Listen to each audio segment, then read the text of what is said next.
actualization of the SDGs all across the world. And so we organized the first session. Okay, please, can we all mute our mics? We organized the first edition of the Global Youth Dialogue last year, and it was quite an amazing event. And we had so many persons joining us from across the world, and we are so happy today to also have you joining us today. We saw so many interest from persons for this particular event, and so we are very, very expectant to have so many persons joining us today at this session. And today we will be considering building global resilience through youth inclusion. Building global resilience through youth inclusion. Now, why are we considering this important topic? Why are we considering the need to build a resilient world? The reason is just simple. Over time, we have seen that our world is being challenged with several crises.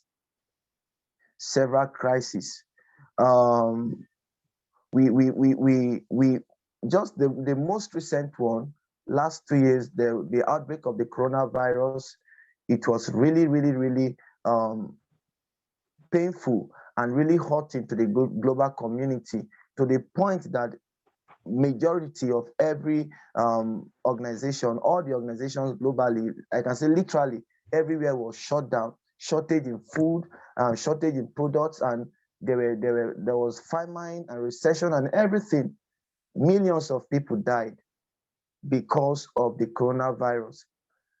And that is just one out of the several other factors that are bedeviling our world. And they are in bits breaking and destroying the ability of our world to remain indomitable. So that is why we have gathered here today. Now, they just concluded COP27 that held a few weeks ago in Egypt. The world witnessed a literal expression of passion by young people to save the world, to salvage the world from crisis. Now, that was just targeted at climate change. How about the war going on in Somalia, going on in Mali, going on in Chad? How about the famine, the drought and the famine going on in Somalia? How about the hunger crisis, the poverty crisis in Bangladesh and several other places of the world? So it is in this regard that we are gathered here today, so that we as young people can dialogue together and then do what I call personalizing the SDG actualization, so that in our communities we can become drivers of actualizing the SDG goals, so that in our community we can take that one step that we add to other steps being taken by everyone all across the world to address the actualization of the SDGs and also address global crisis. So it's in this regard we are here today, and I want to really, really appreciate every one of us. By virtue of we being here today, it's a real sign that we are very passionate about addressing global issues and fostering the UN SDG goals. We can't leave it all to the government. We can't leave it all to the United Nations. It is everyone's responsibility. From my own perspective, it is everyone's responsibility that we foster the actualization of the UN SDG goals. Just recently, I went through some documents and some documentaries, and I saw why we actually need the SDGs. The documentaries I went through were very, very painful. They were heart-touching, and it's actually beyond whatever we do. There is a need to salvage the world, because whatever is happening to the world affects lives, affects people like you and I. And so young people need to rise as the change makers. They need to rise as the pilots of impact to address these issues. And Finally, the reason why we are here is for us to network among ourselves, for us to know ourselves better, and then in any way we can contribute or collaborate to the impact we are making in our own sectors. We all will be delighted to network with one another, because the time to be a lone ranger is long gone. It's no more time to act alone. It's now the time for everyone to act in synchrony, to act in synergy, so that our amazing planet will be preserved. So thank you once again, everyone, for being a part of this event. Yes, and also thank you so much, Elona. If you are just joining us, please introduce yourself. Let's get to know you better. And very importantly, you could just minimize your screen and share on Facebook that you are currently attending the Global Youth Dialogue. And let me see if I can also drop the link to this Zoom call so that others can join as well. So just a minute. So let me copy the link to this Zoom call and drop it on the chat. Thank you so much for your understanding.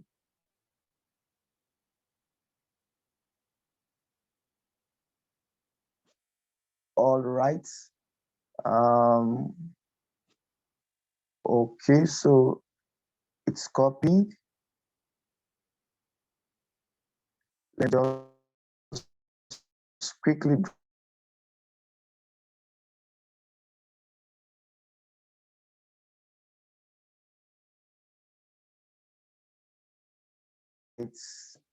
I've dropped it. So you could just screen, tell your networks on social media that you are currently attending a dialogue for young people globally, and you would love them to be part of the event. Thank you so much for doing that. And so quickly, today we are going to have a series of sessions. Yesterday we had one panel session, but today we are going to be having two panel sessions. And the first panel session is going to come up shortly, and it's going to target some specific SDG goals, some specific SDGs, which are climate and climate action, good health and well-being, and also no poverty. So we have persons around, and I'm so happy that many of our speakers are currently around. And also we have, I can see, I just saw Mr. Lushola. Yes, thank you so much, Mr. Lushola. I can see Mr. Lamide, he was with us yesterday. I can see Mr. Atlas Sarah Foglo. I can see Charlotte. I can see Dr. Mekanwo Okocha. I can see Clifton and many other persons as well, even our own Joseph Mutinda, who is a part of the hub from Kenya. Yes, thank you so much, everyone. So permit me to really appreciate every one of you, particularly our amazing panelists that are here today. I trust that we are going to make our voices heard, and as much as we can, authority, those in power are going to get to hear about the ideas, the thoughts of young people as regard addressing global issues. So without any further ado, permit me to welcome on board our amazing moderator. No, there is no hashtag to the meeting. You could just hashtag Global Dialogue. You could just hashtag Global Dialogue. Thank you so much for that. Yes, permit me to welcome on board Miss Elona. Okay. Okay, permit me to welcome on board Miss Elona Ereze as she takes on from here. Thank you so much, Miss Elona. Over to you. Thank you so much. And then just to add, one of us will be presenting a book today after the first panel session.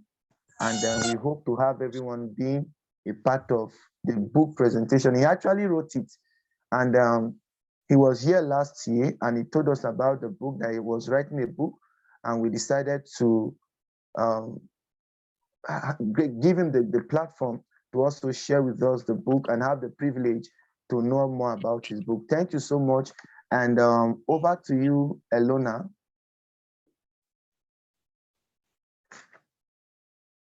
Okay. Good morning, everyone from Nigeria. So I know we already did a bit. Let me put on my. Okay. So I know we already did a lot of introduction from Nigeria. Victor is also in Nigeria, and I'm so excited to be young people from across the world. I wouldn't want to go about the tell us where you are. In the course of the session, if just have to ask any question, you can raise your hand. I will related to a particular speaker, or you could ask in the chat box. Either way, that's what, and then so that we make maximal use of time. So Mr. V, about this program, he has spoken about Young Africa, about the 2022 Global Youth Dialogue for which we're gathered here today. I would really encourage us to share this with our network, because the conversations we're going to be having, so they're not focused on just one thing. For instance, we're not going to talk about just health, a lot of different global issues that affect young people. So it will be as well, to listen to the views of the speakers and their perspectives to some of these issues. So I would have said I'll give a Charlotte is saying something, you are falling. Okay, can everyone hear me, just for me to confirm? So, Atlas, can you hear me clearly? I can hear you. Yes. Yeah, we can hear you. Yes, I can hear you, but we're fainting. Okay. So, Charlotte, please, I know what the problem is, but please just. I can hear you most of the time. Okay. Okay. Some words here and there that are falling out. Hope I don't fall out anymore. Okay, so yeah, so back to what I was saying. And the theme of this Global Youth Dialogue, youth inclusion. I mean, we are all champions of sustainable, champions of global development, and we know the key role that youth play, agendas, all of these policies, all of these things that we have set out to do. We know how important it is for. Please let me get my screen clearly.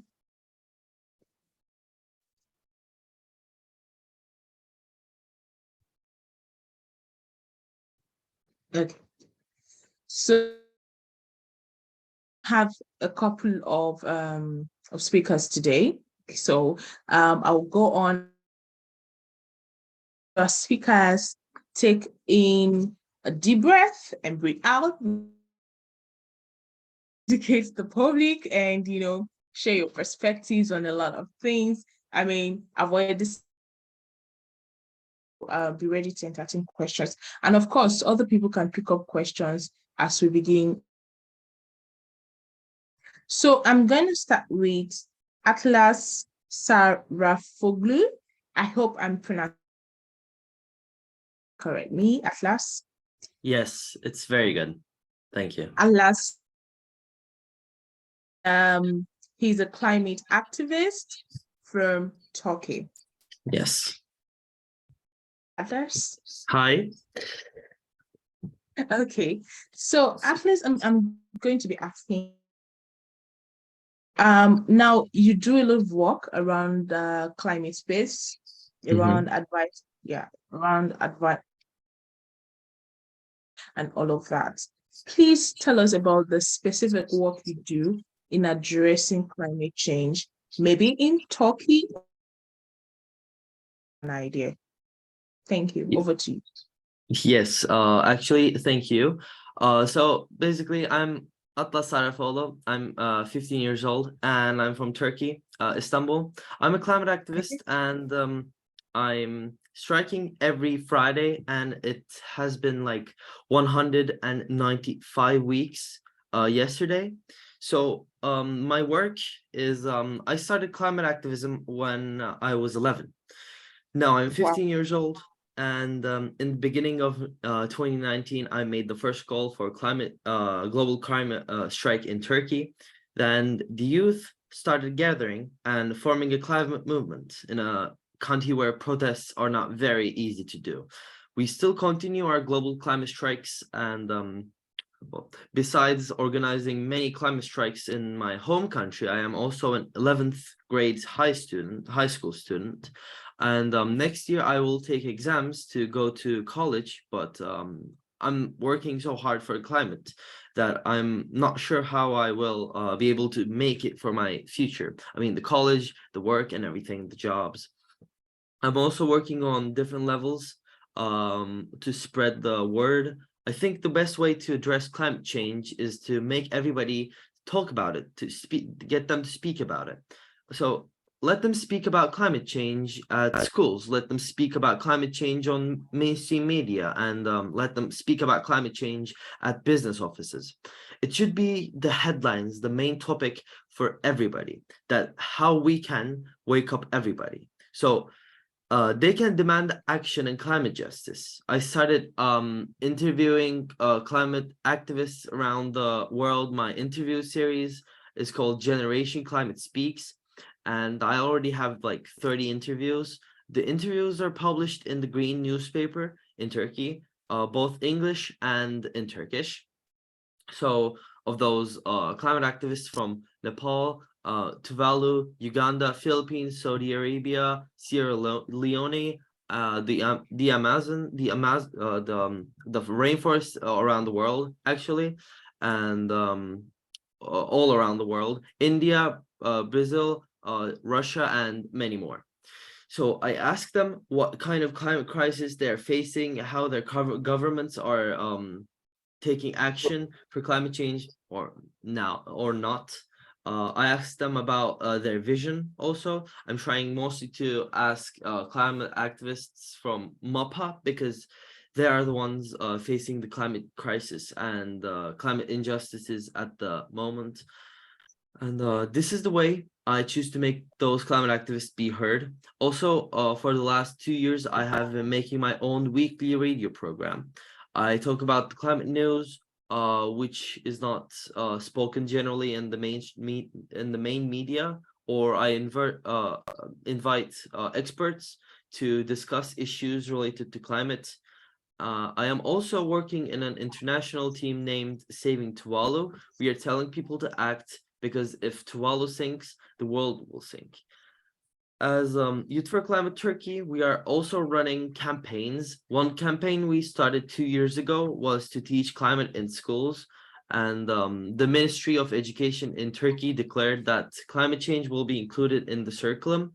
At the moment, we are running a campaign for Turkey to exit coal, and we are visiting and talking to communities affected by coal mining, following up reports, advocating against it. So that's what I do. That's what I want to do. And as I said, I want to go to college, but I'm not sure what I will study. But I'm sure that I want to study something like this because that's what I want to do. Wow. Thank you very much, Atlas. Say less than 10 minutes, you've told us a lot about how you're making impact and creating. I mean, something that really struck me was you are high school student. Yes. And you're preparing for college next year. But even found the time and you still contribute so much towards advancing the. Okay. Now, you said you usually hold an interview series. It speaks. So currently, is this just in Turkey, or you're looking at, isn't it making it more accessible for the global community, for people everywhere to contribute your voice, and then it on your platforms or something? Let's hear more about how you want to make that, Can you repeat your last sentence because the connection was a little weak? Sorry. I guess my connection is bad. So I was saying for the interview series called Generation Climate, just in Turkey, do you have a plan to make it global, contribute the voices? Yes. So basically, so my radio program is and my interviews, they're both called the same name, and they're both very international because I talk with I counted some countries around the world. So I talk with them. Most of the people I talk are experts or the activists or the local people who are most affected by the climate crisis, and they get the effects every single day. They fight with the effects. Some people have floods in their countries. Some have hunger issues. Some people have like fires everywhere. They have to take shelter or they have to be defended. So basically, this is what I want to hear from them, their story, how they're facing with the climate crisis in the very front lines, because their countries don't have the financial support to defend themselves from the climate effects.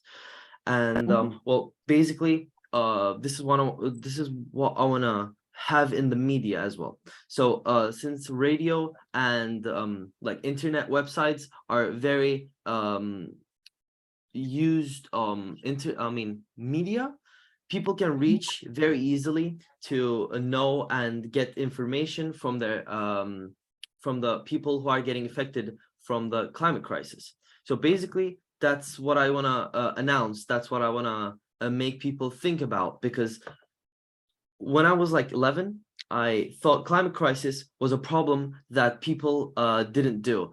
I thought it was natural. So when I when I dug in about the information for climate crisis, what it was made of, I learned that it was made of fossil fuels. The fossil fuels were causing it.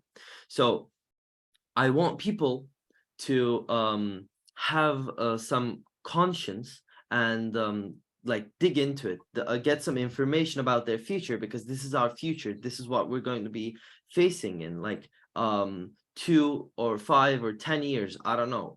It depends on where you live, but we will be living with the climate effects like no matter what. It is going to be in our lives. It is already in our lives, but it's going to be in our lives with a very bigger impact. And well, I think every person, and most of the people are right now got an alert about climate crisis, but they don't know how to act for it. They don't know how to be involved in this situation, or how they can help to solve this problem, solve this crisis that humanity has ever faced, like the biggest one I'm talking about. So well, I think that everyone should dig information, get information, and well, do what their responsibilities are. Oh, wow, that was brilliant. Thank you very much, Atlas. Thank you for your time. And I'll come back to you. So I'm gonna move on to Lulani Clifton Ngubeni. If you're here, we can know that you're hearing us. Yes, I do hear you. Okay, thank you very much. Would you mind turning on your video? If that's okay for you. If it's not convenient, fine. No, it's a bit complicated where I am currently. That's fine. I mean, we can hear your voice, and that is great. So Thank you. everyone, Lulani Clifton Ngubeni, Yes. is the co-founder of Synergency. He's also a global health Hackathon 2 position winner among the is from South Africa. You're welcome, Lulani Clifton Ngubeni. We're so happy to have you event. So I'm going to just be Thank you for asking you having a me. question. It seems the world connected to health, but then you are within the climate space. So I would like to know what your work is in addressing the global health crisis. Or AIDS in South Africa or maybe globally. So what is your work in addressing the global? Okay. Good morning, and everyone, and good evening for some those are evening currently, and good day to those who are during the middays. So I am Tlani Clifton Ngobeni. I'm a full stack dev. I'm a game developer also. So this year September, around August, yes, there was a hackathon which I and few friends of mine we went to. It was all about health. So the system which we created was based too much on health delivery system. So since we know that Africa, we have too much rural areas which are disadvantaged. Maybe let's say we have rural villages which has almost 50 to 60 places. You find that they only have one clinic in their area. So we were creating a delivery system that people who has chronic disease, they may receive their pills in their doorsteps. And then as we're busy creating the system, just came that law, man, we must add something in the system for it to be more productive. So we had to add an emergency button. If someone it's really sick, maybe let's say you want to give birth, you just press the emergency button. It send your location to the hospital, and then so that the hospital can respond to you as quick as possible in order for them to come to you as soon as possible. And then after we said, no, man, this does this work, but it's good. Let's improve it more. As you know that when you go to a clinic, they have to search for your file. And then some of the file get lost along the way. You say, okay, guys, since the file get lost, let's make the file digitalized. And then now we currently are working on digitalizing the files for different hospitals. It's still a working process. And then, but I think by and then currently we want to add some more videos on the app to teach people about different types of illnesses, diabetes, see what are the consequences, see what is causing it, what food should we eat, if these things happen, how should the people next to you handle you with care? And then, yeah, I think that's what currently we are doing.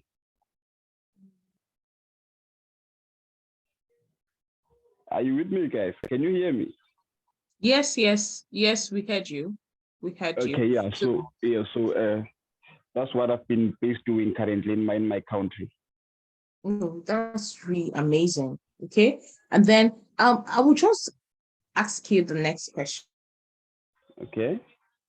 Do you think young people should take to ensure food security?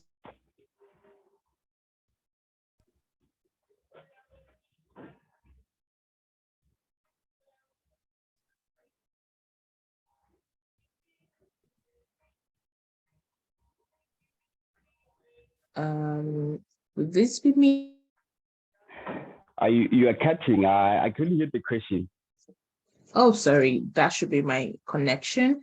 What steps should security in their communities? What would you say about that? What do you mean food security? Yes, in their okay. First of all, I was born in the village where we had to plow everything with my grandfather and my grandmother. I would wake up during spring times to go and plant crops. And then after planting crops, we save some for the winter, some for the future purpose. So currently we live in a dynamic world where mostly of our young people don't even know how to plant a banana. They only see a tree banana growing up there. So first of all, we must teach them, where does a banana come from? How can somebody take care of a banana? Most of us, we just buy a banana in the street market. We don't know the work behind the banana. So we have to teach our young future residents to know that if you see that banana, it was planted here. How do we plant? You do this and you do this. And after planting, you can't just leave them there. No, you must pour water frequently for them to grow. At the end of the day, you can plant the seed, and if you don't pour it water, it won't grow. So at the end of the day, you're going to starve while the food are there, while the seed are there from the seed.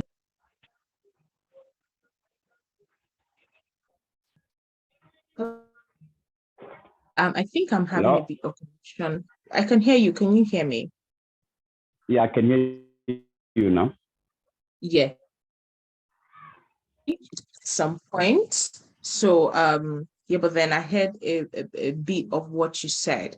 It seems Atlas is no longer Atlas. It seems he got disconnected. Thank you. That I'm gonna come back to you. Okay. So Victor, Mr. Yes. Victor, can you reach out to Atlas? He has dropped off the call, and if you could get back. So I'm just gonna go on. Charlotte was like the first person I met on the call because when I logged in, she was the first person I saw. So Charlotte has been here the longest. Okay.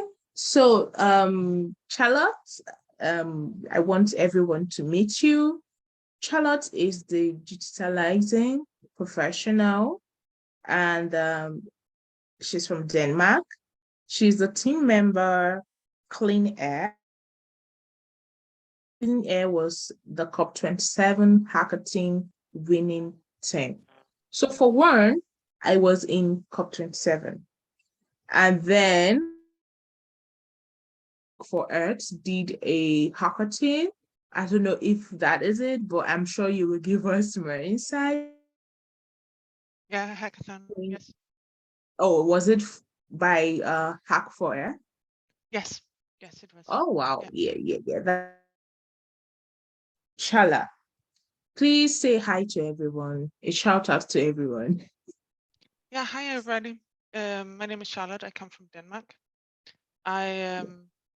If I should boil what I'm doing professionally down into 6 words, I would say that I communicate about open source software, which I think is very, like, I worked with software and communication about it locally in or nationally in Denmark, but open source, which is a method of collaboration, but also a license for sharing software. It has huge potential when it comes to addressing climate change and addressing health and no poverty, in the sense that it can be shared between different people. So you don't have to do everything from scratch. You can simply take a system that works and plant it in your own context. And it also creates a lot of healthy competition between software companies, for example. So yeah, that's the very short version of me. Yeah. Thank you. And thank you very much, Charlotte Heckendorf. Heckendorf. Yes. So I'd like to ask a question, and then you give insights to the house. digitalizing and its benefits to the planet.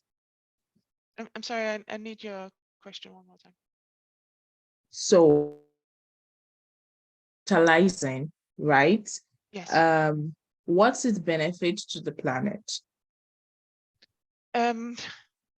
Digitalization has potentials of, for instance, when like in the hackathon, we worked with smart cities, and there are already digitalized or digital products that works with smart cities, like AI that scans for how good a wilderness area is, or how good a park is. How can we optimize it for creating, like addressing floods better? How can we make sure that the vegetation actually sucks up the rain that's coming so it doesn't overflow the city? So it has a lot of potentials. You can also where else can you use it? You can use it for instance, windmills. So you know when to change the spare parts, so you don't have to do everything, like spend a lot of resources and changing something that's not actually necessary. So in that sense, you can use digital tools to save time and money and make climate mitigation more efficient. Oh, okay. So I understand you. In a nutshell, it helps you not to duplicate efforts. Okay. So you effort A and effort B, and everything stands alone on its own. Then you're not just wasting time and resources and all of that. Oh yeah, thank you so much, Chala. So I'm just and Miss Victor, I think Atlas has dropped off the call. Can you please reach Victor? That's if you can hear me. So Chala. Okay, I'll reach him. Okay, thank you, Victor. So Chala, back to you. Can you hear me? Yes, I can hear you. So yeah. How can governments from undeveloped countries harness digitalization? What you do? Yeah, so Yes, there are. I'll come back to the reuse. As I mentioned before, you can, by making things open source and freely available, you can use other governments' digital tools to not start from scratch. You can, as a government, you can take something that works already and implement it, add it to your context, implement it, use it right away. So there's a European initiative which I like very much. It's called Public Money, Public Code, which basically says if you made something, if you take the taxpayers' money, you have to spend it in a way so they can see the transparent democracy in how the money is used. And you can also use different tools of transparent democracy to, for instance, decide, say I have 100,000 euros that I want to spend on something as a government or as a municipality. And then you can make the citizen actually vote on which things they like the most. Do they want a new park? Do they want a wilderness area? Which things work for them? Because one of the things that, going back to smart city, one of the things that's very important in smart cities is to use technology to make it a better and more livable city for the citizens. Chala, yeah. So part of things I heard you say is that most times government developed countries and third world countries don't really have to start most solutions from scratch. And initial need-based surveys is, do we need this or do we not need this? But tools or adapt systems that are already working to their own system and fit it within the context of Yes, exactly. You can take something, you can adapt it to your context. Exactly. I mean, that makes a lot of sense. And it says finances that have to be pumped into research. I mean, I think it saves that, Yeah. that work already to your context, to the context of your country. So I'm gonna come back to you very much for that brief insight that you had given to us. So, can you hear me? And if you can, please say hi to us. Yes, hello. Can you hear me? Yes, we can hear you, Dr. Emeka. Great. Great. So, you're welcome, Dr. Emeka. Thank you. Dr. Emeka from Russia, and I mean, I can't wait to listen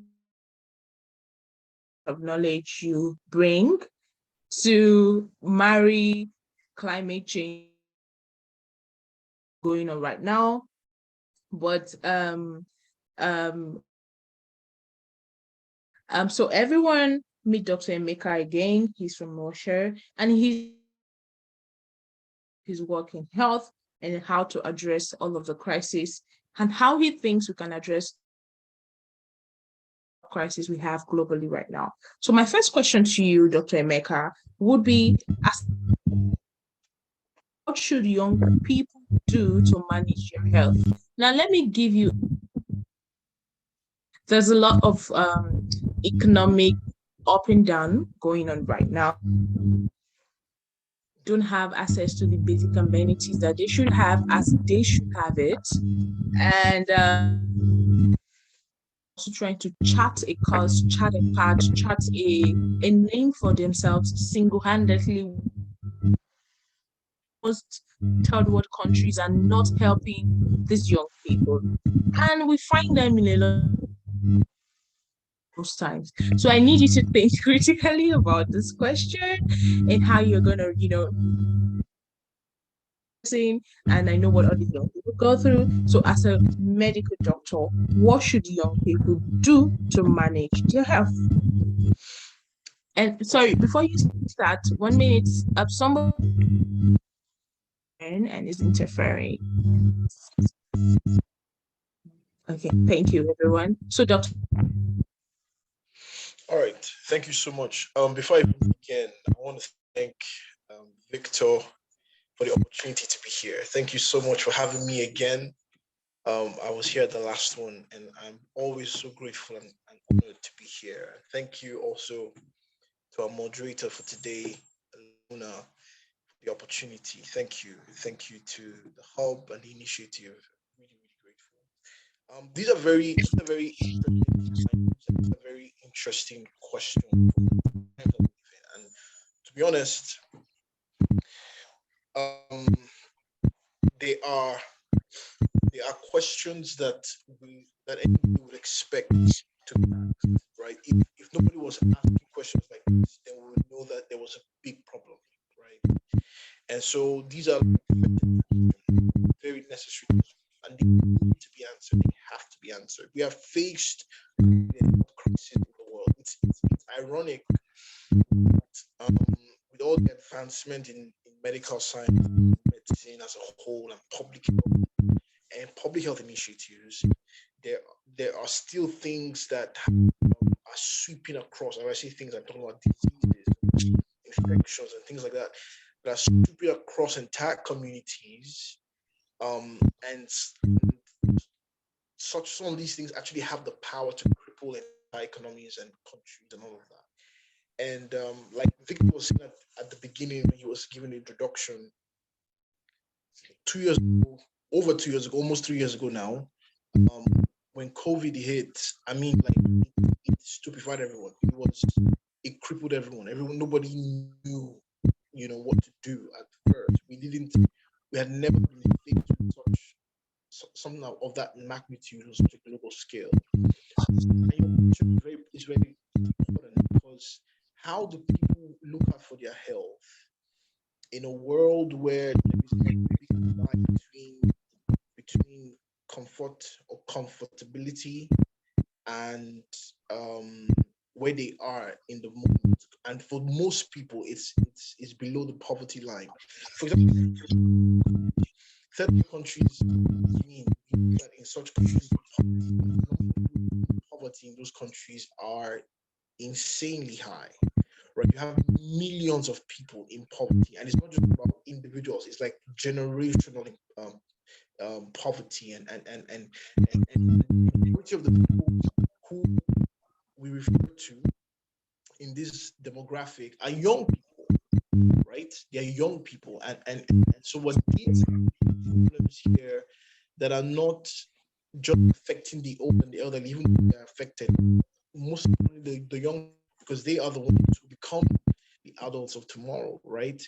And so at the base level, I want to just say this at the base level before I say anything else, and I'm bringing this answer to a close. But at the base level, that's why I'm very excited about um, Young African Hub Initiative that Victor has started, and that has gathered us here today, because it is things like this that actually help in pushing the needle when it comes to empowering young people and giving people even at the base level, the awareness that there's something better out there for them to have, of there's a better life, a more healthier life to live, right? And so at the very first point of duty is the duty of the dissemination of information.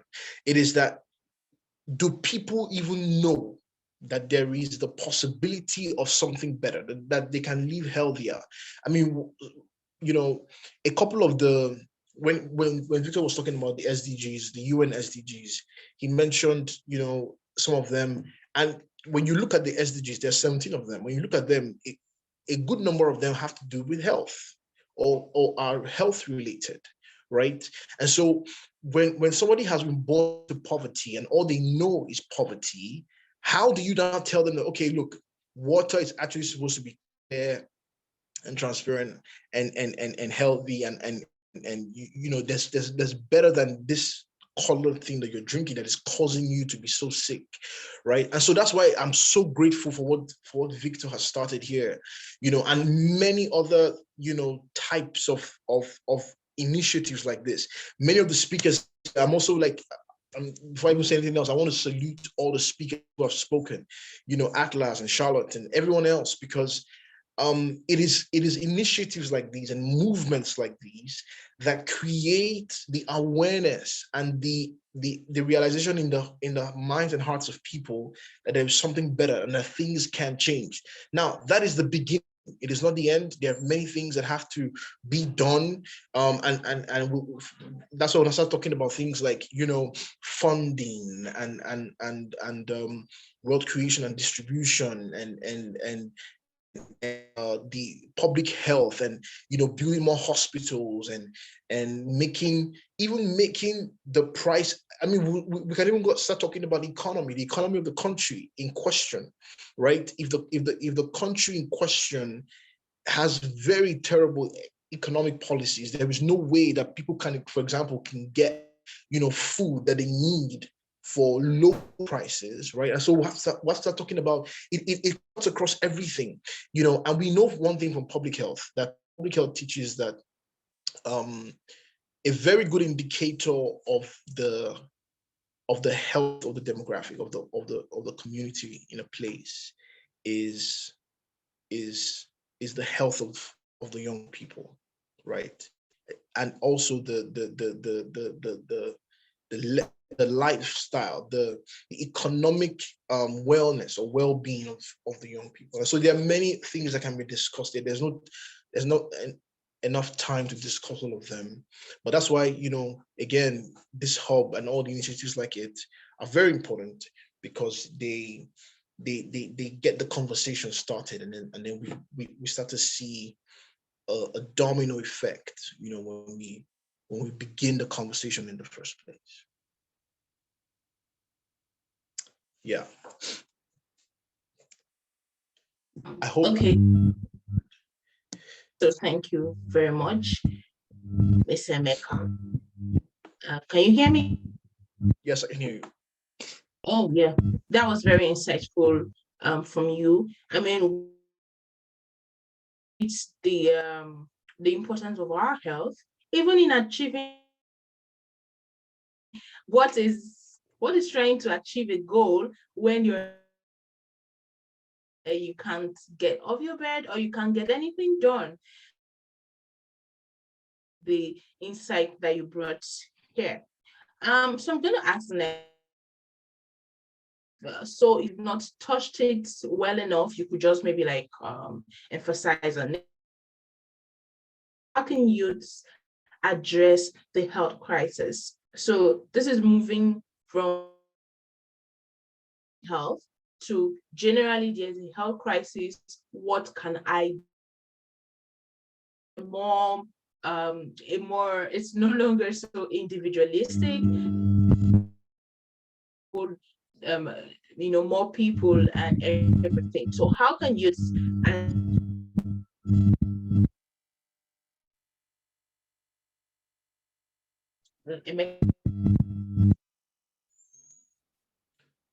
Okay, I think I'm having a little bit of a problem hearing the last question. The very last thing you said, the last sentence, I didn't get that. Can you please repeat that? think youths can address the health crisis? Okay, all right. I think I already mentioned a little bit of it in the first answer I gave. Yeah.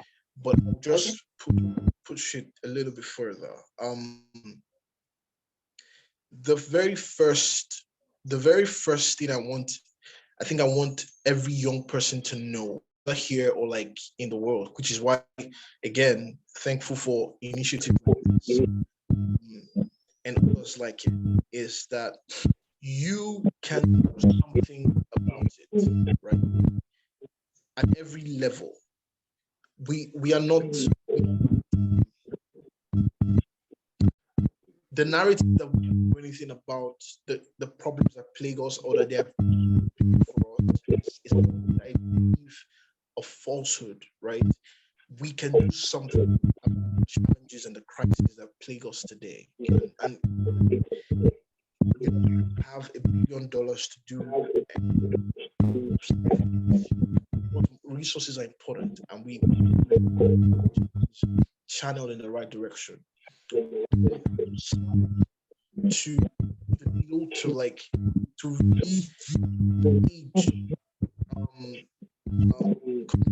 government, all of that is something that doesn't necessarily require, money.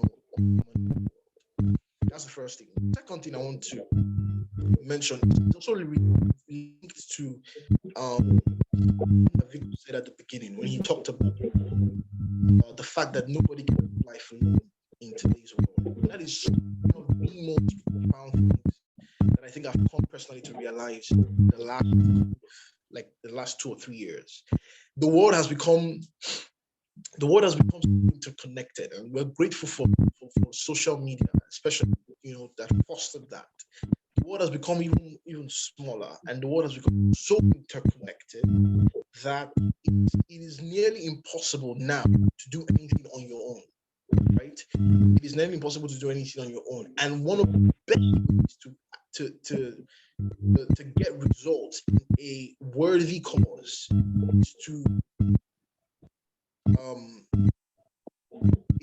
is to connect with other people of like mind, like you, or you do that, and in addition to that, you also create awareness, spread your message beyond yourself, to reach people that cannot have considered the importance of or the impact of the they may be in. So let's take COVID-19 as a case in point. When COVID happened, many countries, it's safe to all countries were shut down. There was no movement anywhere, anyhow. Whether on a local level, international level, everything was shut down. We were all in our homes. But it also communicating. As a matter of fact, we saw a spike in communication, especially online. There were a lot of things that started in the pandemic. A lot of things were shut down in the pandemic, but ironically, a lot of things were started in the pandemic or during the pandemic, right? There were a lot of movements that started during the pandemic. I mean, we heard Atlas talk about how a lot of things started 2019 into 2020 and all of that, and he has become international, but he started from where he was, right? So that shows you the power of collaboration. And so things started in that period because people were more, we're talking more, we're communicating more, right? And so I think my answer to the question is, first of all, to know that you are not a victim. No young person is a victim. No group, no initiative, no demographic in any country is supposed to carry around this victim mentality, to think that, oh, we're just handed the short end of the stick. We cannot really help ourselves. It's impossible, whatever it is. No. The truth of the matter is that we can do something, no matter from where, we can do something about our situation. The second thing is that we can actually create collaborations. We can foster collaborations and greater communication, both to people that can help or to just educate the public about the things that affect us. So when it comes to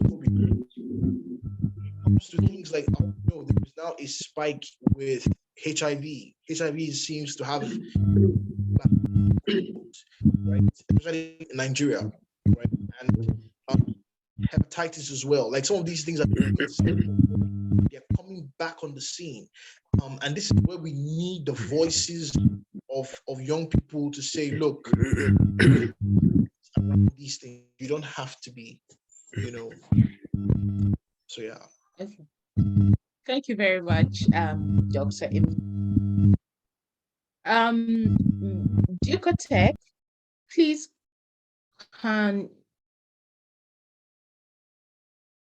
can you mute your mic? So that, thank you very much. This is the first session of this panel. The second session, and then I'm already getting a lot. I hear Professor NIO saying that she has learned a lot from what Atlas was saying, and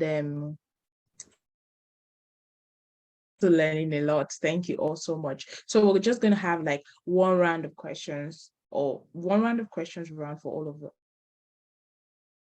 We can go on a short break. We've been sitting for a long time. So Atlas, you've been back for a while.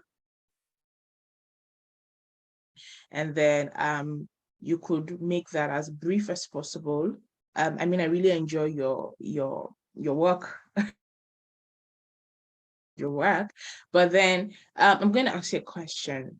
The first question is, this is your closing statement. How can youths contribute to mitigating climate change? So I know you've spoken a lot about your work. You might have answered a bit of this question. Just so if you want to throw a bit of light on it, make it, that's fine.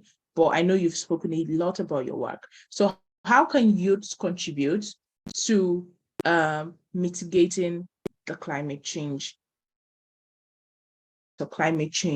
that we see now? Okay. And the second is, what is your advice to young people in authority the climate change effects that we see now? So we have a lot of people in authority. For one, in Nigeria, we have a lot of agents, organizations that are in charge of making sure that the effects of climate change are mitigated, and all of that. Now, what is your advice to those people in authority? What should they do? What should they not do? What are they actually?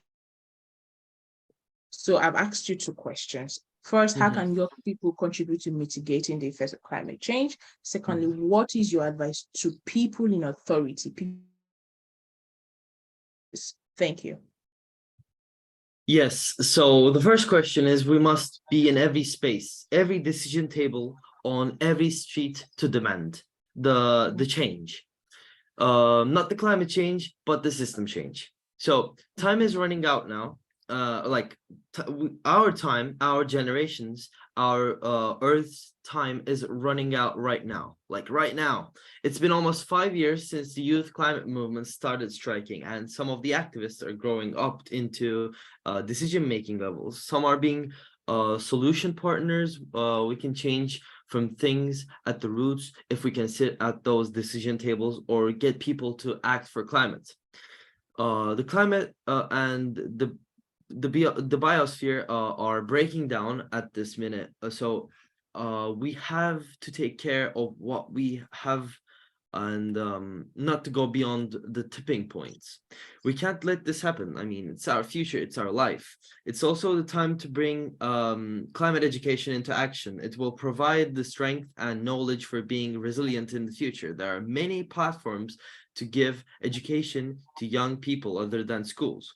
Youth can coordinate to teach climate change in their communities that will impact an endless number of future generations. There are many climate and community projects doing this at the moment, and I know that youth can coordinate very easily. It's easy because we are the digital generation. I have learned about systemic issues, intersectional fights over the years. I didn't know much about it because I am privileged enough. I mean, right now I know enough about it because I'm privileged enough in this part of the world not to be facing the direct effects of climate change as much as the other global south countries. So it's also a matter of giving the platform to the unheard, because the real storytelling belongs to them. They have their very own important stories to tell. We must share them because their stories, because at the end of the day, real life stories make all the difference. Yeah, that's what I think youth can do. I mean, we are the future that we count on. We have to do it right now. We have to do it for us. So the second question you asked is reply is I'm devastated by the climate crisis, and I don't know. I mean, I don't take what is given to me at this moment. We are in a climate emergency, so we must act like we're in a climate emergency. So they must declare a climate emergency. Everyone, like the policymakers, and an emergency requires information, guidelines, and procedures and faith. We need dedicated targets to take us to a safe pathway for 1.5 degrees. The treaties and agreements that they sign, they have to binding for the whole planet to heal. We know that there is no going back, but I would like to ask the people in authority, how are they going to look into their children's eyes and say that they didn't act when they had the time to act? So those policymakers should listen to the youth. They should listen to the most affected. They should listen to the indigenous people, the ones in the front lines of climate crisis. And most of all, they should listen to the science. That's all I can say to the policymakers and everyone who have the power. Their actions today are building our future tomorrow. Thank you. Wow. We also got touched by that message, that brief message by Atlas. Yeah, I mean, if we have to right now, we can start clapping for our speakers when they're done. So you could, I mean, not necessarily unmute your mic, but then you just give that clap emoji, high five. Already did that. So I want us to do that. Oh, Victor, I see you. So I wanted to do that for our speakers because I mean, they are doing an amazing work. To Lulani. Lulani, are you here? Clifton. Yes, I'm having a network problem. Oh yeah, I really do understand. I think I'm having a bit of some connection problem as well. So my Okay. last question to you will be, what's your advice to the people in addressing the global health issues we face? So I will repeat that so that you can get it in clearly. What's your advice to the people in authority,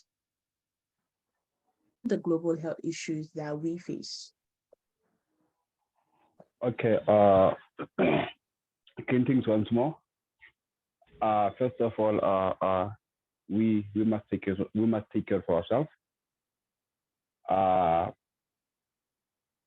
Something which can reward us, it's painful, but at the end of the day, the pain brings glory to our health. What am I trying to say if I say so? If you wake up in the morning and you jog 2 to 3 kilometers, you will feel that your feet and your body is overwhelmed. But the more you do it frequently, your body becomes used to it. And as more you jog each and every day, your health system in your body react in a good manner. So first of all, jogging is good. You don't have to take it lightly. It's one of the best things to speed up our body. Secondly, we must learn to say no to the food which we know are not good to our body. You may find that mostly people are allergic, but they intend to eat food which they are allergic due to the cravings. So we must learn to say no. And then secondly, in a week, you must eat fruits maybe once, twice, as oftenly, and then drink a lot of water. Drink a lot of water, and then forget about sodas a bit. Thank you.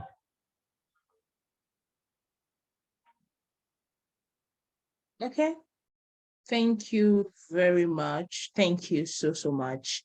A thumbs up, clap, heart emoji. I really just want us to make this very funny. So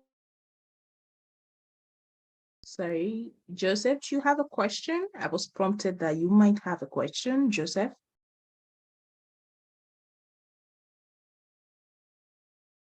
So in the absence of a question from Joseph, thank you. Joseph said no. Okay, so I'm going to thank you very much. Statement that you gave, Hulali. Thank you very much. So I am going to move. Dr. Emeka, are you here with us? So as a way for you to round up, for you to summarize everything you've said, okay? I want you to just tell us in what way we can as young people. So again, I know that you have touched on some of these things. Dr. Emeka, can you hearing me? Can you hear me? Your mic. Sorry, I just noticed. Can you just say the question again? I didn't get it. Sorry. Okay, so I said that Yeah. can we, as young people, achieve improved nutrition? So this popular slang in Nigeria, I'm passing through a lot. And I'm sure other people here have heard about it from I don't know, Atlas and other people from other parts of the world, Lulani and passing through a lot. I'm very sure it originated from Nigeria. So, and we achieve improved nutrition as young people. Dr. Emeka. Yes. Thank you. Again, yes, we can. Yes, we can. I mean, Clifton already said, some of the things that I would have said. Just to add, he said, he gave a very brilliant answer. Just to add what he said, I would say 50% young people should be very careful about what they eat. The saying, you are what you eat. It's actually true. There's a greater truth that you are what you eat consistently. All right, you are what you eat, not just what you eat. You're what you eat consistently. And so, the encouragement is that. And let me just say this. From the training I've received as a medical personnel, your body, right? Your cells, your tissues, even right down to your DNA. A lot of the things that build up your systems and organs and all those and everything in your body. Many of it comes from proteins. Many of it comes from proteins are the building blocks. They are the brick and mortar that build up many of the structures in our bodies. And so the encouragement, therefore, is that we, as young people especially, we incorporate more proteins into our diets. Okay. And so this from beans to eggs to meat and so many types of course we know you should pick white meat over red meat, but for me, I think my advice is this: just make sure that you're having a healthy amount of nutritious food in your diet or your dietary regimen. And there are people that come and say things like, you should completely cut out sugar, or you should completely cut out soda, or this and that and the other. And of course, there's wisdom to all of that. And in some cases, it will be highly recommended for people to do that. But then I think I differ in that advice a little bit when it comes to, if you're not, sick and under strict dietary regimen from a doctor, and you're generally healthy. The issue is not that you completely, cut out sugar, or you completely cut out. If you want to do that, that's fine. You can do it. It will be overall a great thing for your health. But the major encouragement is that you have all these things in moderation, right? The key is moderation. And so a lot of people don't sustain nutritious diets because they think that nutritious diets mean that they have to stop eating the things that they like, or the things that they really want to eat, and then they're having to eat these things that taste like paper, right? And then they end up getting bored or tired and craving, like Clifton mentioned, craving very strongly. They really want to eat.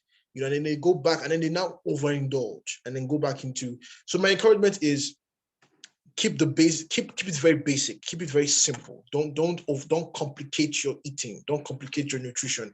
Your body needs very good nutrition, your body needs very good food. So you just keep it simple. Make sure that you have proteins, make sure that you have, vegetables and fruits. And make sure that you are very moderate. Don't take too much sugar. Don't take too much salt, right? Because these things, especially salt, affects the kidneys long run, and things like that. And so just keep it basic, keep it simple, and then encourage your friends and family to do the same thing, and ultimately, water is the number one. I am beginning to think that water is actually a medicinal fluid, to be honest with you, because I cannot defend this medically, but I'm just from my sentiments. The benefits of drinking water are just too many to count, too many to even list here. I encourage everyone, please drink more water. Drink more water. Like have water around you. And again, don't make it some kind of strict rule that you have to, you might not drink if you do it like that way. But one thing that can help is that start by drinking water whenever you feel thirsty. Don't go for a soda. Don't go for coffee. Don't go for ice cream. Fresh drink water. All right. And then the more you drink water, the more you like water, the more your body, is trained to like water. And the more you find yourself drinking. And before you know it, you're drinking eight more glasses a day, 2 liters a day. And you will see the improvements, as you go. So yeah. Okay, thank you. When you have a doctor in your midst, you hear a lot of these things, everyone. So thank you, Dr. Maker. And Chela, well, you started the section. I mean, technically, because you were the first to, log in, and then you're gonna end the section. Ask you 2 questions to as your closing statements, okay? And that will be us coming to first session of this panel. And then my question to you will be, what is the risk of increasing digitalization? Across the world, there's been a lot of news here and there to the effect of news. That's bad news, okay? Digitalizing a lot of things have their good and their bad. Okay, I'm sure you know all of this. Now, what do you think is the digitalization in our world today? That's my first question. And my second question will be, how can young people from underdeveloped, least developed countries, how can they participate in advancing global digitalization? So for one, I know that you are a hackathon winner. Okay, so but then I know that there are a lot of resources, digital resources available for young people to leverage and contributing to that. But being a professional in your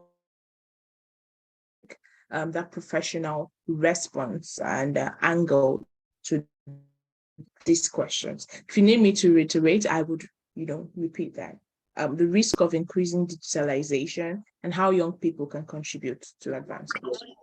Yes, thank you. Excellent questions.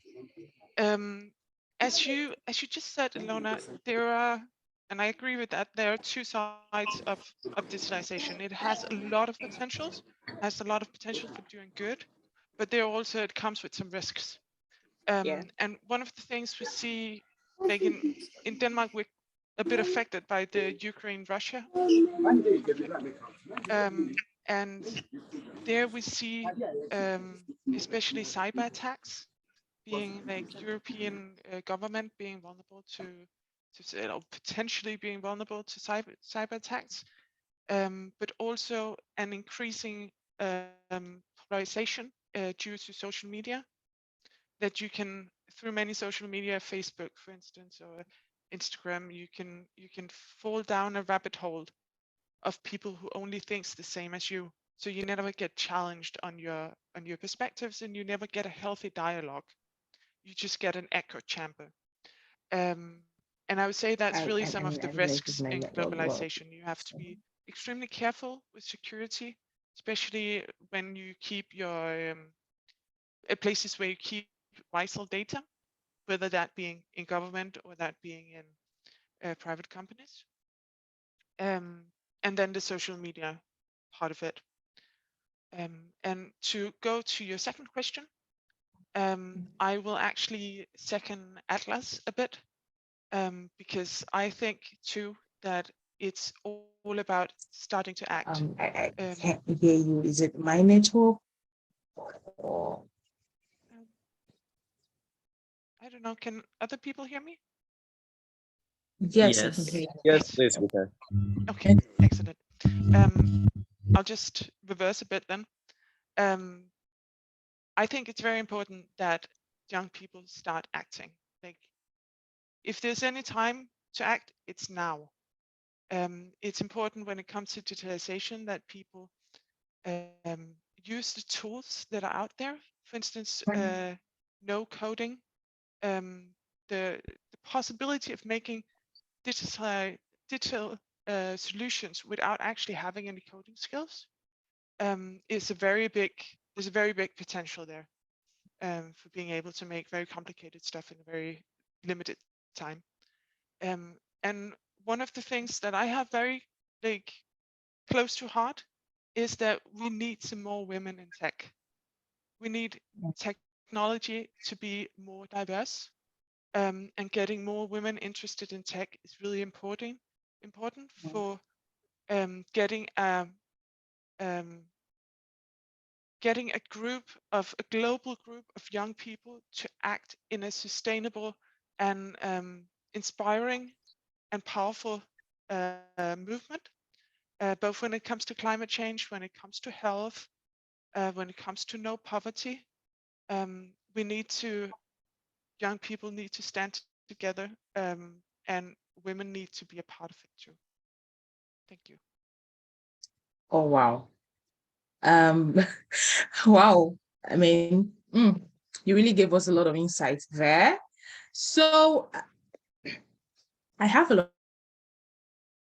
We are pressed for time.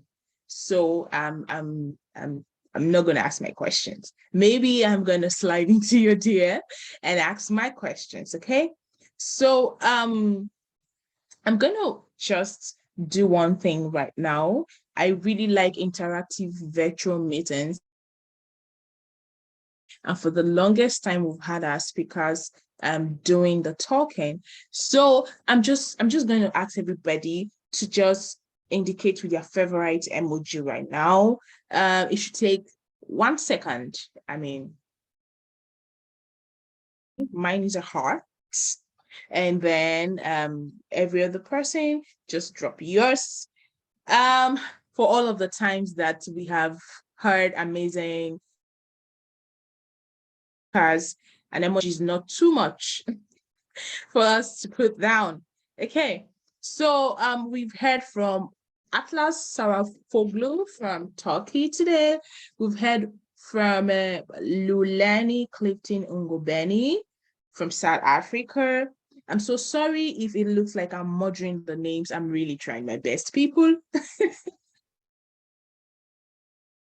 And then we heard from Charlotte Heikedorf from Denmark, okay? And then we heard from Dr. Emeka Wankasher, who lives in Russia. And they've given us beautiful insights into what global goals and their, own spaces, what they can do, both in a large scale and on a small scale. I mean, Hulali talked about teaching people how to even plant fruit trees and all of that. And then Atlas talked about his work from a very young age. He started advocating for climate issues and how he, calls on the government and policymakers to declare a climate emergency and all of that. And then we've heard whatever you're doing doesn't have to be big. It could be from that small corner where you just adapt solutions to the issues you're facing, and then even leveraging on no-code technology. I mean, we all are not gonna, be programmers. So we all and CSS and HTML and stuff. But then some of us might be able to use no-code programs or low-code programs, and then we could, bring out solutions to some of the issues that we had. An amazing session with the speakers. Thank you so much to Atlas, Lani, Charlotte, and Emeka.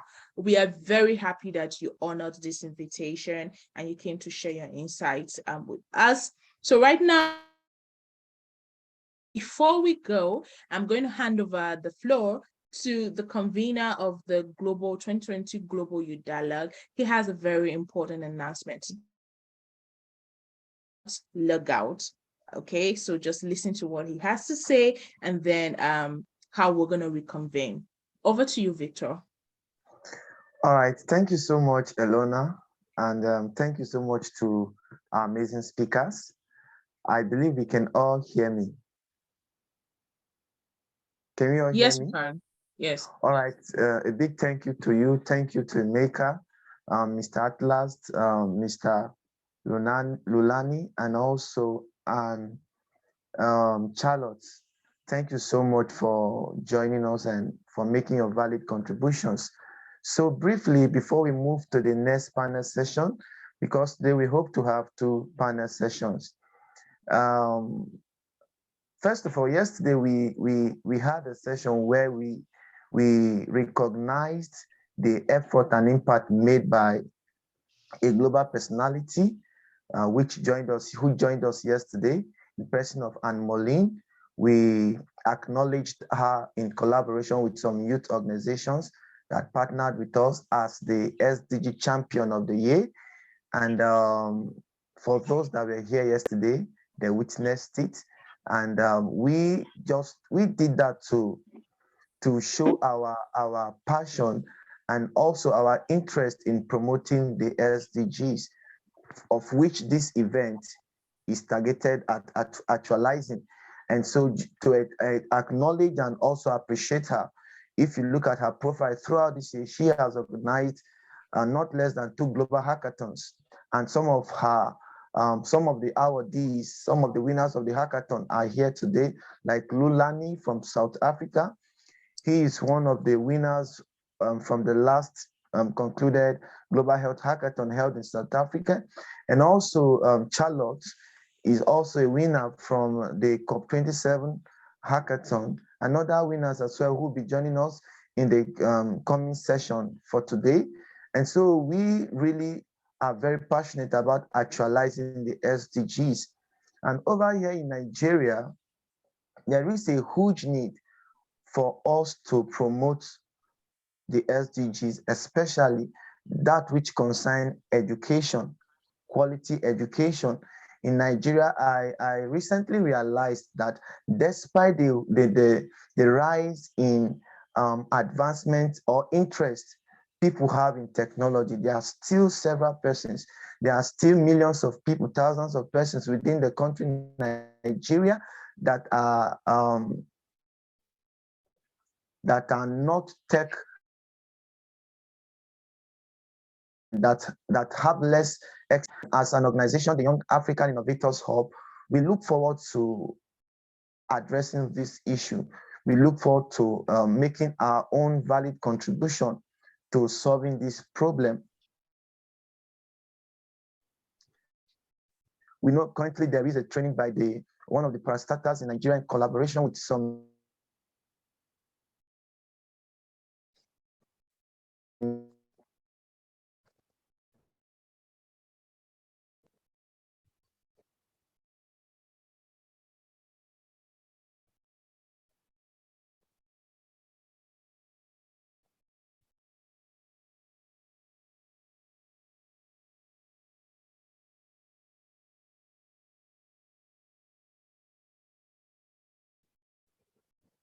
youth in collaboration with some young people, capital territory, to train girls, on how to use the computer. But to their surprise, they tried giving just a test to know how far those young people have gone and to know where to start from. But they couldn't meet up with just the least task that was given to them, to make use of the MS Word and just do a little bit of work with the MS Word platform. But those young people couldn't make any good use of the platform. So it's really, really very alarming, and it's very, very important. And as concerned global citizens, we will love to address this, the fostering education, quality education in Nigeria, which is beyond the classroom. And in that regard, we will be coming up with a project in 2023 on training girls with tech skills, especially on how the computer skills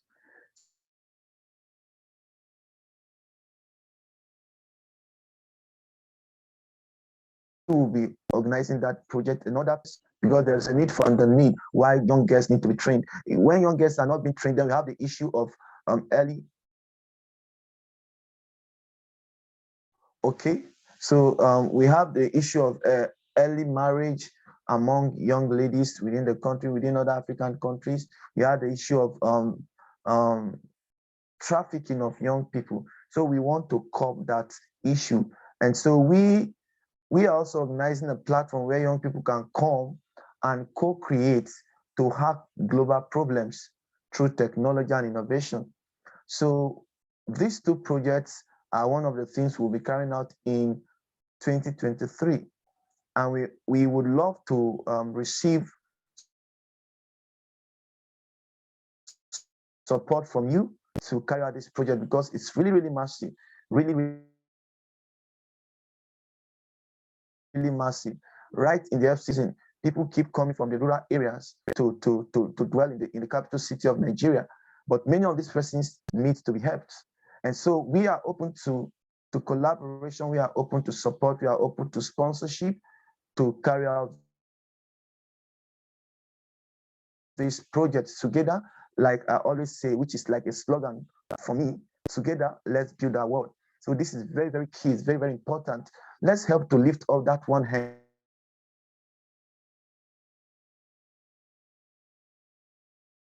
that is out there, that to be a house girl. Let's help to lift them up. Some months ago, I was in one of the head office of the secondary schools within the Federal Capital Territory, and I was discussing with one of the officials on some of the projects we have for these young people. And she was telling me that the issue is that some of these young people, especially the girls in schools, in their high schools, are actually mates, and their masters or mistresses will not be able to afford them to be part of such trainings, and which is very important. So if we can have support to foster this project, we will be able to do it for them for free.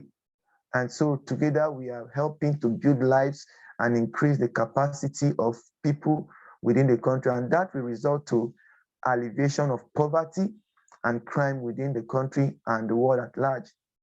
So we are open to sponsorship, collaboration, and if you have an idea on how we can go about this project, please feel free. I'm going to be dropping our email address via the chat session subsequently, and you can also reach me directly.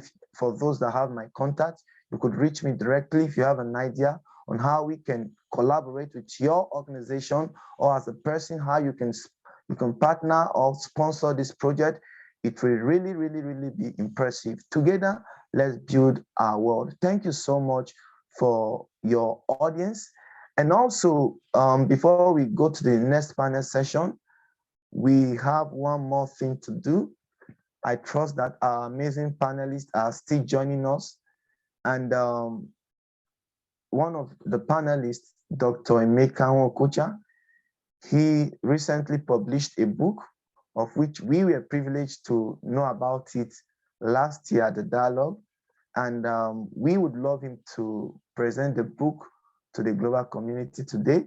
And very fortunately, this event is being recorded, and fast friends are going to go through this program again. They will also listen and watch his book presentation.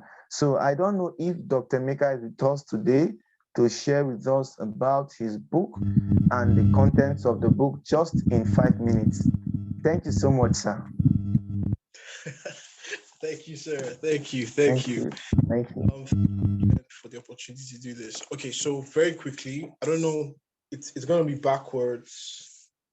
It's going to be backwards, but the book is called Meaning.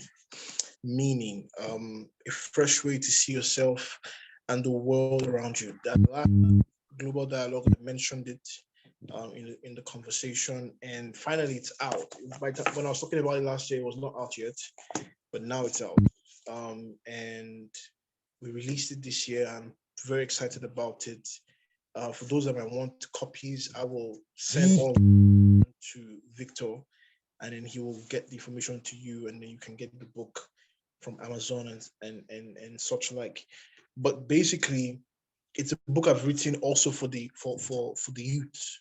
I've written it for young people in particular. Anyone can read it, of course, but for young people in particular. And the book is about perspective. It's about a fresh way to look at life and the occurrences in the world on a global level, and even in our individual lives, right? To see things from with a fresh set of eyes, to see things, with a new, renewed perspective, a fresh perspective. And there's several chapters in here. Some are short, some are long, depending on your reading style, whether or not you like to read. And it's a conversational style book, and so it's not too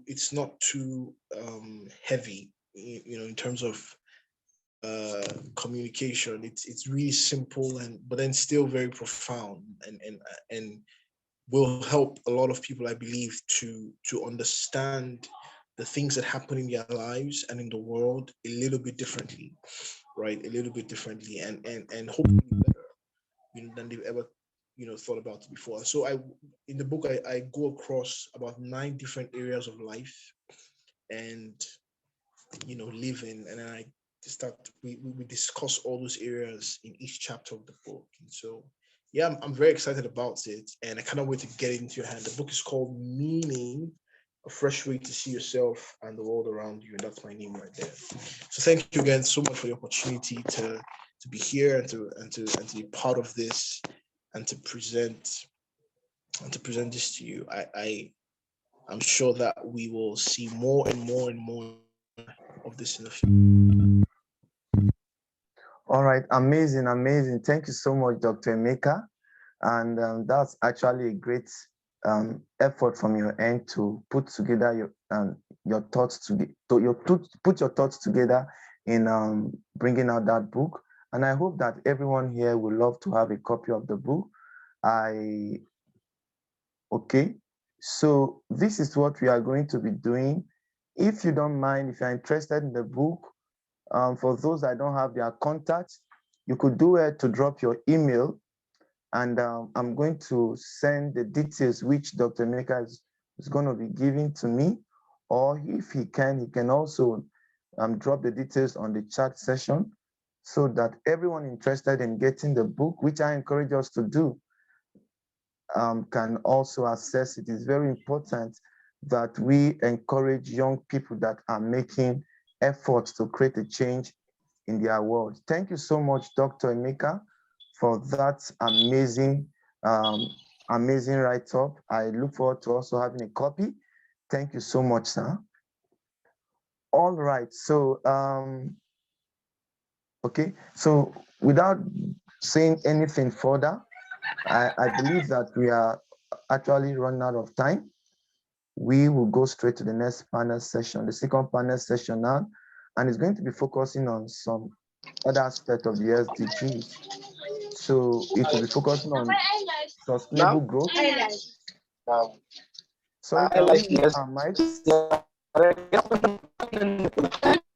Okay, it will be focusing on sustainable growth. Okay, so it will focus on sustainable growth and economic growth, yes. So SDG 8 and other SDGs as well. So we are so excited having with us today. I can see our panelists are already set. The coordinator of the Yali Network Abuja informed me that she will not be available due to some reasons, and unavoidable reasons. She sent her deputy. I can see him on screen. Mr. Emmanuel is here with us. I trust that Elona will introduce him better. And also we have, I can see Anna Claria. She's right here with us. And let me check through. We have Mr. David is also with us today. Elona will do much of the introduction. We also have Kelvin Mulama from Kenya is here with us today, one of the winners of the hackathon at the COP27. We also have Mr. Olushola Olajobi from SDSN Youth Nigeria. He is the project manager, and we have amazing persons here with us today. I hope to see the president of the National Association of Nigerian Students or a representative from the association. We also hope to see Mr. Sebastian Cajas from Colombia. He is the team lead of EvolveNet, one of the leading team at the Global Climate Change Hackathon. So we hope to see both of them with us at this session. But while we await them, permit me to welcome on board our amazing moderator for the day, Miss Elona. Over to you, Elona.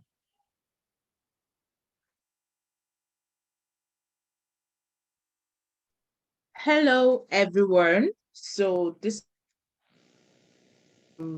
again, my name is Elona Irizi. People from the first panel already met me. So development consultant. I will be moderating this session with the amazing speakers that we have lined up. Again, if you ask people from the first session, they will tell you, I like a lively room. I like a lively. So we're going to introduce our speakers, just, introduce all of them. Clap emoji from everyone. Just put a clap emoji screen. I would like to see it. So first off, we have David Icha throwing some light on a lot of things that are borders around global. Its connection with youths. We also have Maria. I hope that yeah, she's here and she has a very beautiful. And then we have Moyo Soluwa Ladayo represented here. Somewhere. And then we have Calvin Willie Mulama. I can't see the claps coming in. And then we have such a lineup of speakers. And then Olajobi. So again, I'm sorry if it looks like I'm murdering the names. The way people in your community will pronounce it. I'm trying my best. Have Sebastian Andres Cajas. I can't see him here, so I don't think Victor will reach out to him. And then we have the non-president who's supposed to be represented here. I'm sure he will join us in much sooner. Okay. We've spent a lot of time, and to not keep us up, today is Saturday in Nigeria, by the way, depending on where you're joining from. Sunday, but either way, it's a weekend, and I wouldn't want to keep us for so long.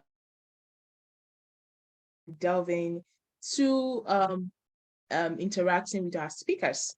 So, Mr. David, are you here? Yes, I can see you. Okay, at this point, I think I'll turn on my video because I'm trying to. So, this is me, everyone. Hello. So, Mr. David Echaona, the future of work. So, you might just want to start with a line that says, "Oh, I'm David." Just a brief bio, like 1 second about you, and then you tell us about what your thoughts. Over to you, David.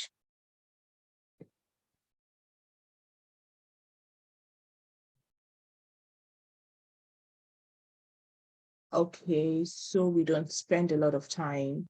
Anna Clara, can you hear us? Yes, I can hear you. Can you guys hear me? Yeah, sure. I can hear you. Perfect. Oh, hi, Anna. Your video there.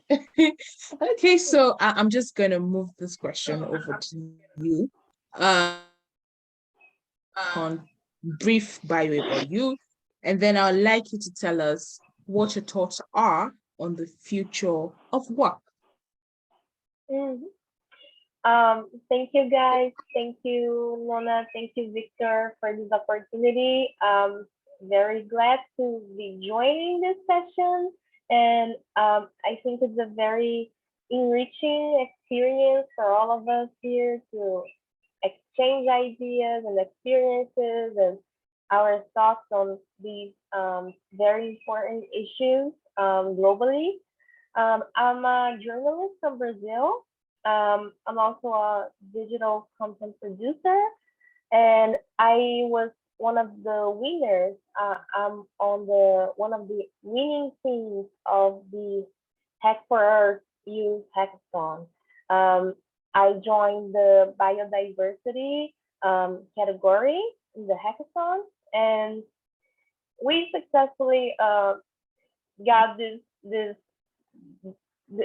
Hack for Earth Youth Hackathon at COP27, and that was an amazing opportunity for me um, to put into practice my skills, my communication and journalistic skills, and also marketing skills, while just trying to find solutions for a more sustainable planet.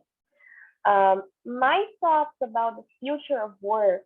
Um, I think most recent events that are related to workforce globally have shown us that employees are longing for a broader job perspective that includes not only economic economic gains, but maybe even more importantly, they're seeking well-being and employees' human development.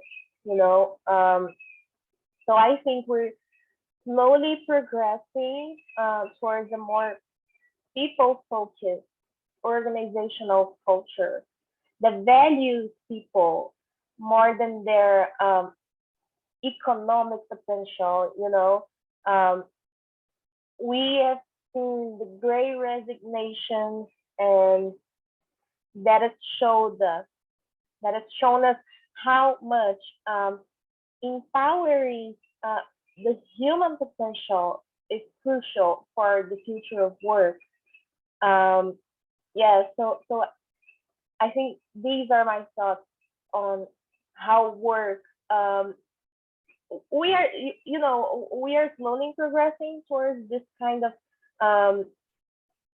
job perspective, and we have a lot to improve yet, but I think we already have some awareness about these problems and about um, what people should focus and how organizational culture should be oriented, should be more people oriented. So I think we're making some progress, um, and I do think that young leaders out there like us have a crucial role in developing new ideas and engaging even more young people towards achieving that ideal workplace that values people more than ever. So yeah.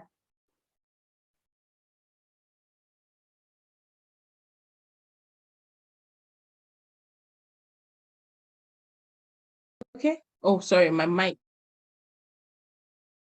So thank you very much, everyone, again for listening to beautiful, wonderful Anna Fear. Okay. So David, I can see you here now. Oh my God, has it done that? Okay, he's can you hear me? Can you hear us?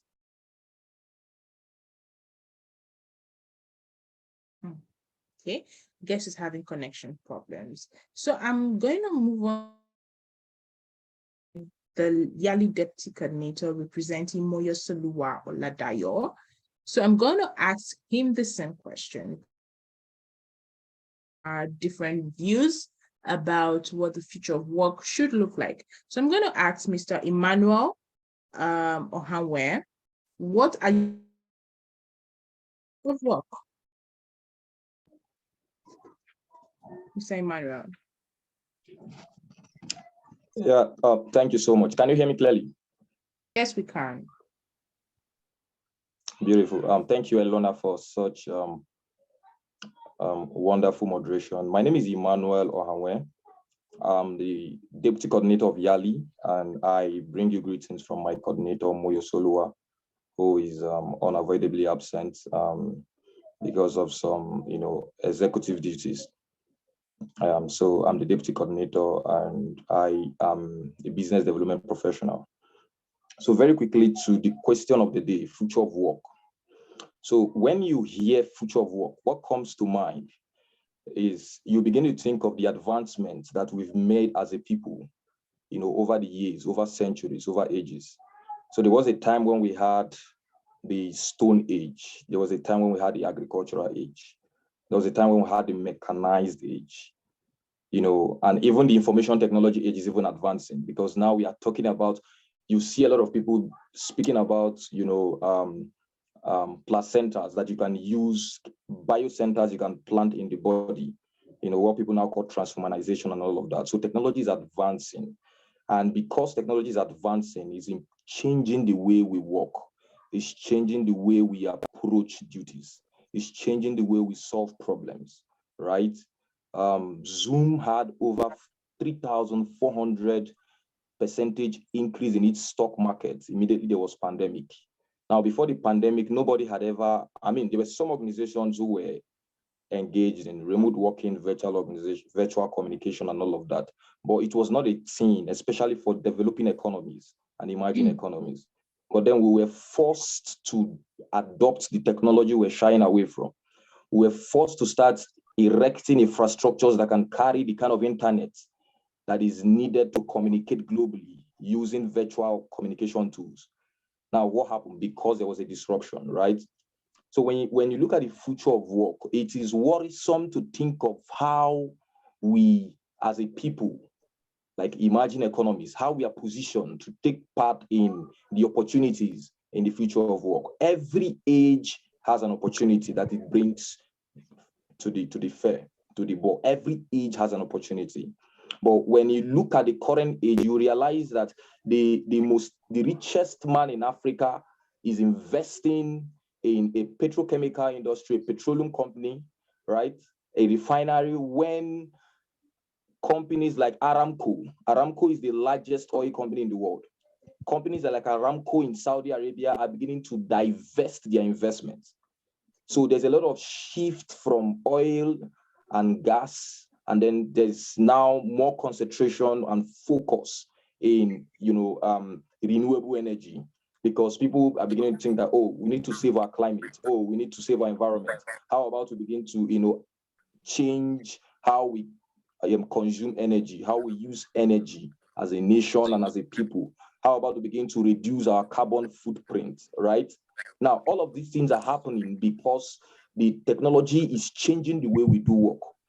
But the question I leave everyone here, every nation represented here, is take a retrospect, take a holistic review of your nation's, preparation. Just look at all of the frameworks, all of the metrics that make for development, and then ask yourself that very hard question: is my nation actually very much prepared to take advantage of the opportunities that the future of work presents, right? Is my nation actually very prepared to adopt 5G as a technology, right? Is my nation, what ratio of my nation's budget is being invested in technology? For some emerging economies, I don't want to be so particular with nations, I don't want to call nations by name, but I classify nations global south and global north.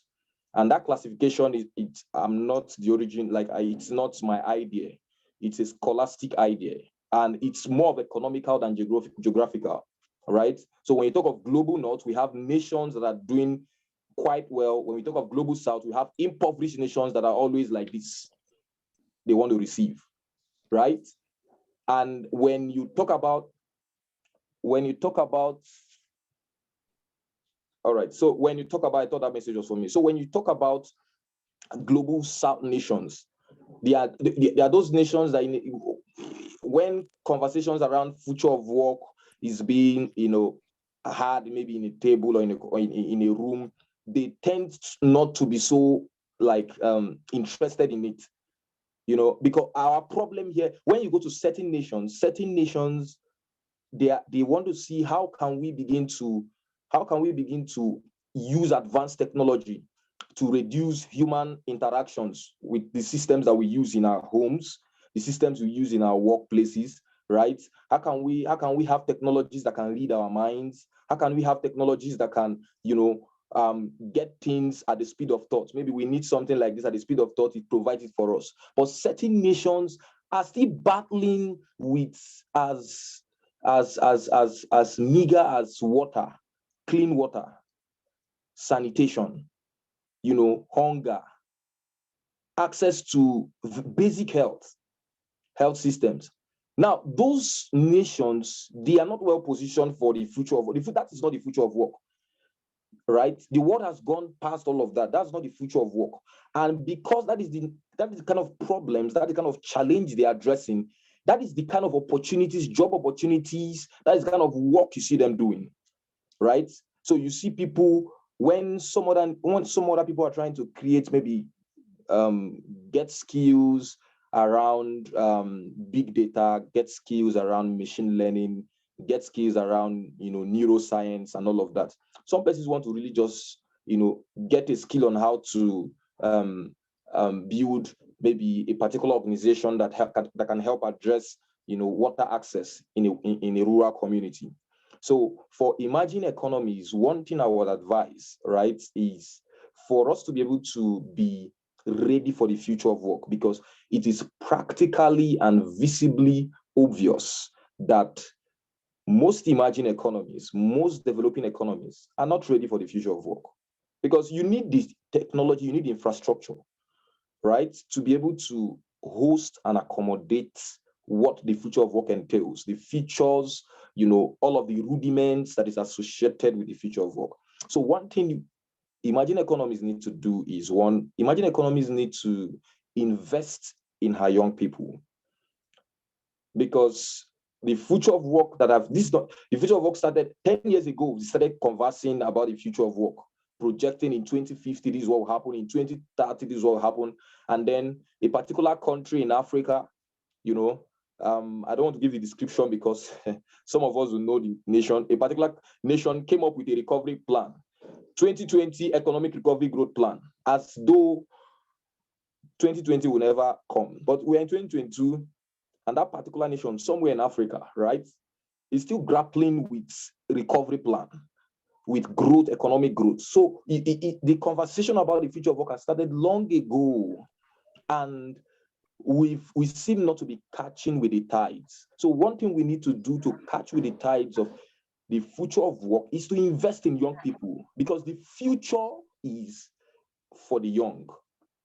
In 30 years' time, okay, my time is up. So in 30 years' time, if you are 20 here, you'll be 50, right? If you are 25 here, you'll be 55. If you are 10 here, you'll be 40, right?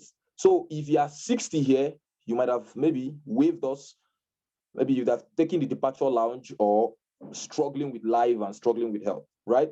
So when we talk about the future of work, what comes to mind is the young people. The next thing that comes to mind is what infrastructure can support, the future of work that we envision as a people. So for nations gathered here, for policymakers gathered here, for executors, whether you're a decision maker in your private organization, in your NGO, in government, one thing you need to clamor for is the investment in young people, because the human capital is needed to be relevant in the future of work. And then secondly, you need to invest in infrastructure. You can't talk of the future of work and you don't have the adequate infrastructure to carry, what I mean. You can't start talking about getting into meta, for example. We have a lot of conversations around meta and all of that, the metaverse and everything. Meta, you can't go to metaverse with 2G. It doesn't work. So you will be left behind, and there are some persons renting lands, renting lands in virtually. It's kind of it's interesting, but I won't dive into that conversation. So thank you so much, Elena. Very much. Thank you, Mr. Emmanuel. Thank you so much for those deep insights that you brought to the future of work. Mr. David Icha, I don't know if you're busy. Technical issues. Okay. Speak to you ever since. So okay, please go ahead. Yeah, so you're here with us now. So you are from Yali, and I'm sure beyond Yali you belong to other youth organizations. Okay, so I'm going. Previous speakers have done a lot of work around, elaborating on the future of work. So I'm going to ask you another question. Enterprise development. I mean, Mr. Emmanuel touched a bit on that, but you could elaborate on about enterprise development. Apologize in advance if I don't let all of the speakers talk for a long time. Okay, we are pressed for time, and I will beg your responses to say 1 minute. Out of here in no time. I understand we have other commitments that we would like to get to. So, Mr. David, over to you. Okay, first off is, let me say very to my brother Victor, such an amazing work we doing here. I want to appreciate every speaker, Dr. Emeka, and I had my assistant coordinator, Mr. Emmanuel Share, and Anna. Those are wonderful. And for me, right here, my focus has always been how to bring. You see, we can talk about policies and talk about concepts and talk about enterprise development, but at the end of the day, if the normal man, the everyday man, the average youth, the average boy, the average girl, the change, then every policy, then every strategy. So when we talk about enterprise and enterprise development, it's important as young people, entrepreneurship, and the fact that no nation, and we can take a look at the Asian side, take a look at China, for instance, look at Singapore, there is just on the politics that strive just on civil service. If any nation thrive, the backbone to every industrialization lies on the entrepreneurial development of a given country or of a given nation. Speaking as third world country, LDCs, we need to be able to embrace the enterprise spirit, and that is the spirit of innovation. That's the spirit of creativity, where we can actually, beyond policy, get to do the work. And while speak to policy, but today I want to speak to you, the average youth on the street. I need you to know that there is no tomorrow to start. Today. And if you're starting today, you're already disadvantaged, not just because you're starting from a global space. So you do not have a level playing ground to play. Your currency is a limitation. The access to resources happen to be limitation. But as much as that is, it's also an advantage. So the question I ask is to be able to change the circumstance of your life, the circumstance of your community, your society, into what you want it to be. And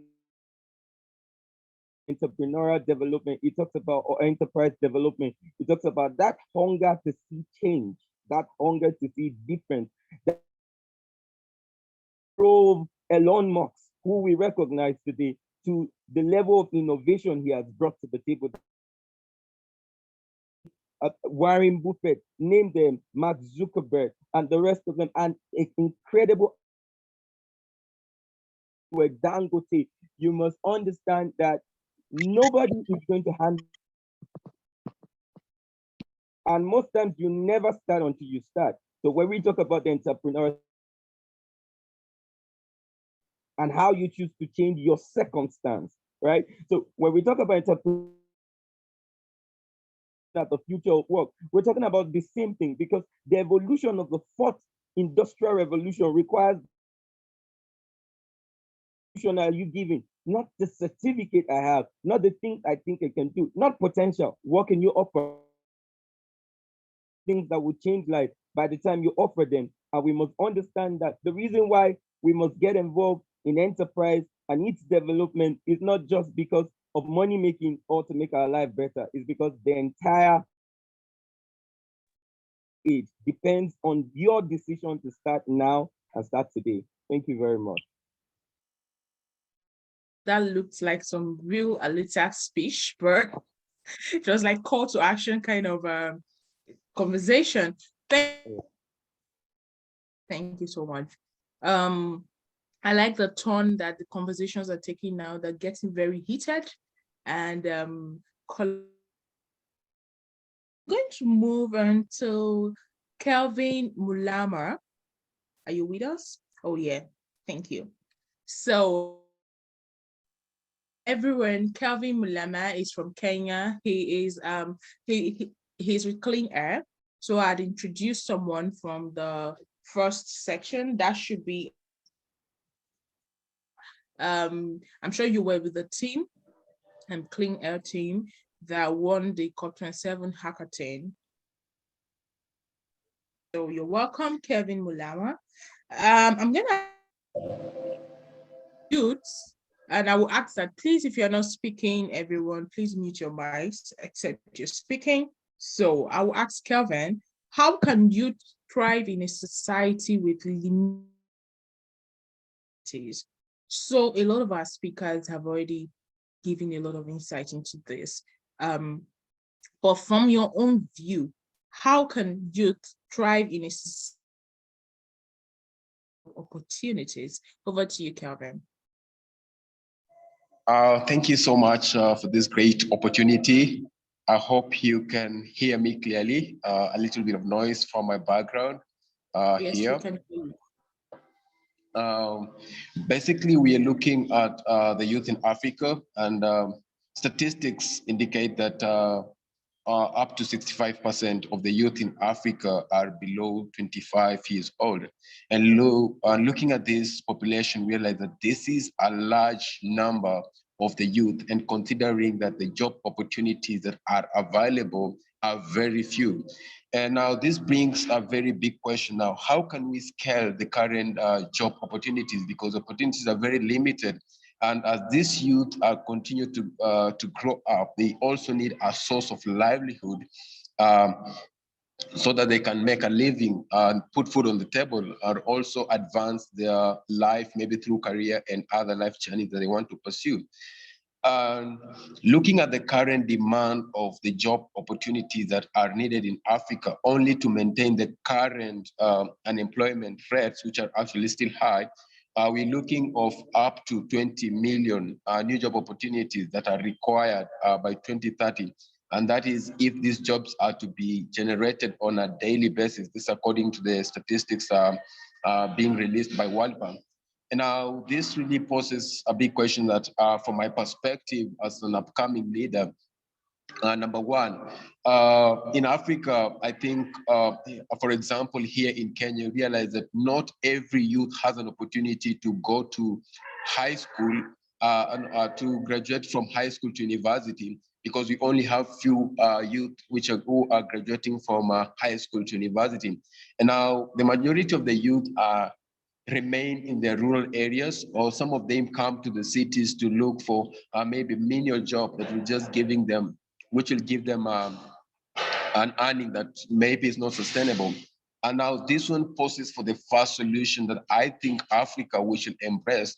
And this is in terms of skills development, not for only technology solutions, but also in the informal sector. What are the skills that can we impact into our youth so that they can be of use in the informal sectors? And because that's where we get most of these youth being absorbed, rather aside from them being absorbed in white collar jobs, a majority of them will do daily gigs. But how can we equip our youth so that the quality of the work that they are providing are able to spur new job opportunities in the informal sectors? In Kenya, we refer this informal sector to be Juakali sector. I don't know what it is referred in Nigeria, but this informal sector, I believe that is where our governments, our policymakers should really put their focus to equip youth with skills that will help them create new job opportunities in the informal sector or be part of the human resource that contribute to the growth of the informal sector. And you realize that the informal sector contributes up to almost 70% of the GDP of Africa, that is inclusive of agriculture, which is operating in the informal sector. And if only we are going to invest in the informal sector in terms of skill sets, that is only when we are going to create new job opportunities for the youth in this era where the job opportunities are getting limited and also competitive. And that one also goes into establishing vocational centers. I agree that we have already vocational centers and training institutes that try to absorb majority of the youth, but I believe that we have not yet created a way whereby these training institutions specifically specialize in skills. Let's say if it's welding, if it's metalworks, those skills, not every youth is equipped with those skills, but if we have many youths being equipped with skills in metalworks, maybe welding, we shall in fact have an increased innovation in that informal sector, whereby we might end up now even getting more job opportunities through innovation in the welding industry, in the maybe in the tailoring industry, whereby now the youth are able to produce clothes, new fashion designs, and we're able to export them and earn income from it. And I think that's the only way we can try to create new job opportunities to try and add more job opportunities to the already opportunities that are existing and which are already limited. Yeah. So apart from the informal sector, I believe also innovation. Innovation is one of the key things that can try to create new job opportunities to prevent this limitation. And this innovation basically, I believe in purpose-oriented innovation, because if I'm passionate about technology, if I'm passionate about agriculture, I can only be useful in agriculture, I can only be useful in technology. And I believe that if we are able to inspire our youth to follow their purposes and dreams and to equip them with skills that are necessary for them to become innovative, we will have a high number of youth in Africa coming up with innovations that will be able to create new job opportunities. And in fact, for the first time, I believe that if we are going to do this, Africa will start exporting technology solutions to other countries. And that will be very beautiful. For a long time, we've been consuming technologies from America, Facebook, Instagram, and we've consumed technology like TikTok. Why is it that Africa cannot create the #1 TikTok in the world? But this is because we have not been able to nurture passion and link it with innovation. But if we are going to nurture passion, link it with innovation, we are going to become disruptive on the globe. And I believe that is going to create more job opportunities that will be able to fill the existing gap and contribute to the 30 million jobs that we are looking to create annually, so that we can be able to maintain the existing unemployment rate so that it cannot increase as we look forward to reducing it. Yeah. I almost felt like I was listening to a TED talk, but yeah. Thank you very much, Calvin. That was some passion there from Kenya. Yeah, you're right. The limited job opportunities to investing in the or what we call the blue collar economy, to how investing can make Africa to begin to export technology, export innovation, export, business ideas and all of that. Kelvin, I think your background is a bit noisy, so I will appreciate it. So moving on to Olushola or Olajobi, SDSN, Youth Nigeria. Olushola, you're welcome. So again, we're pressed for time. I would please be conscious of time and reduce our responses to 1 minute much. So I would ask you, Olushola, what is the role of your this question is really broad. We can go on, and this is for most people the role of you young people in global development. But in a nutshell, if you were country, what would you say the role of young people is in in global development?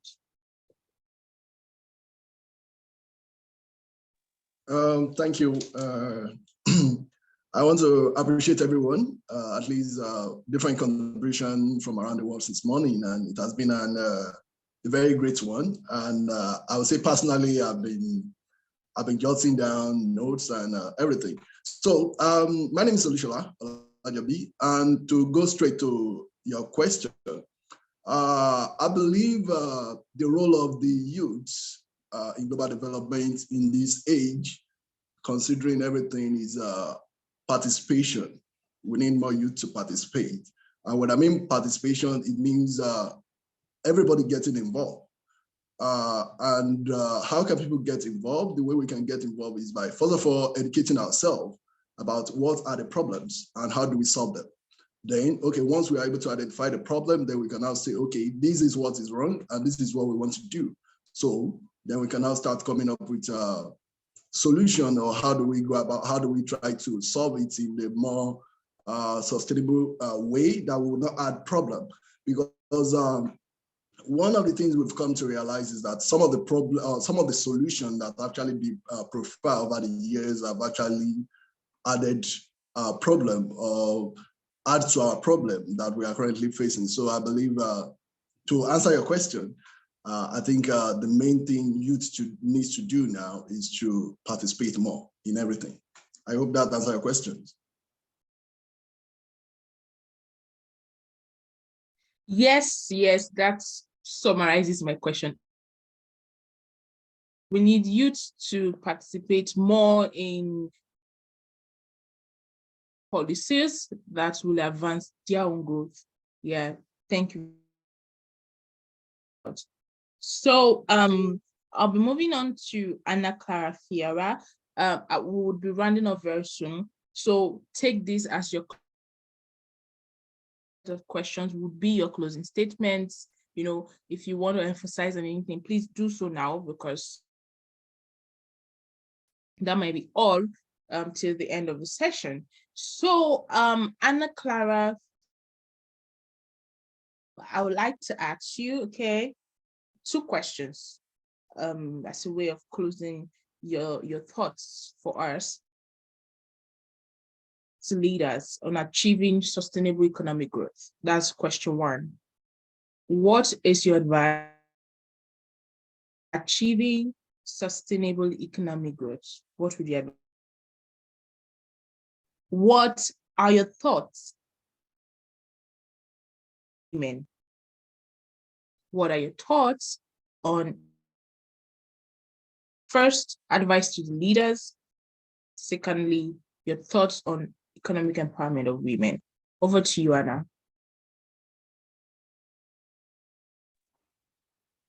Thank you, Ilona.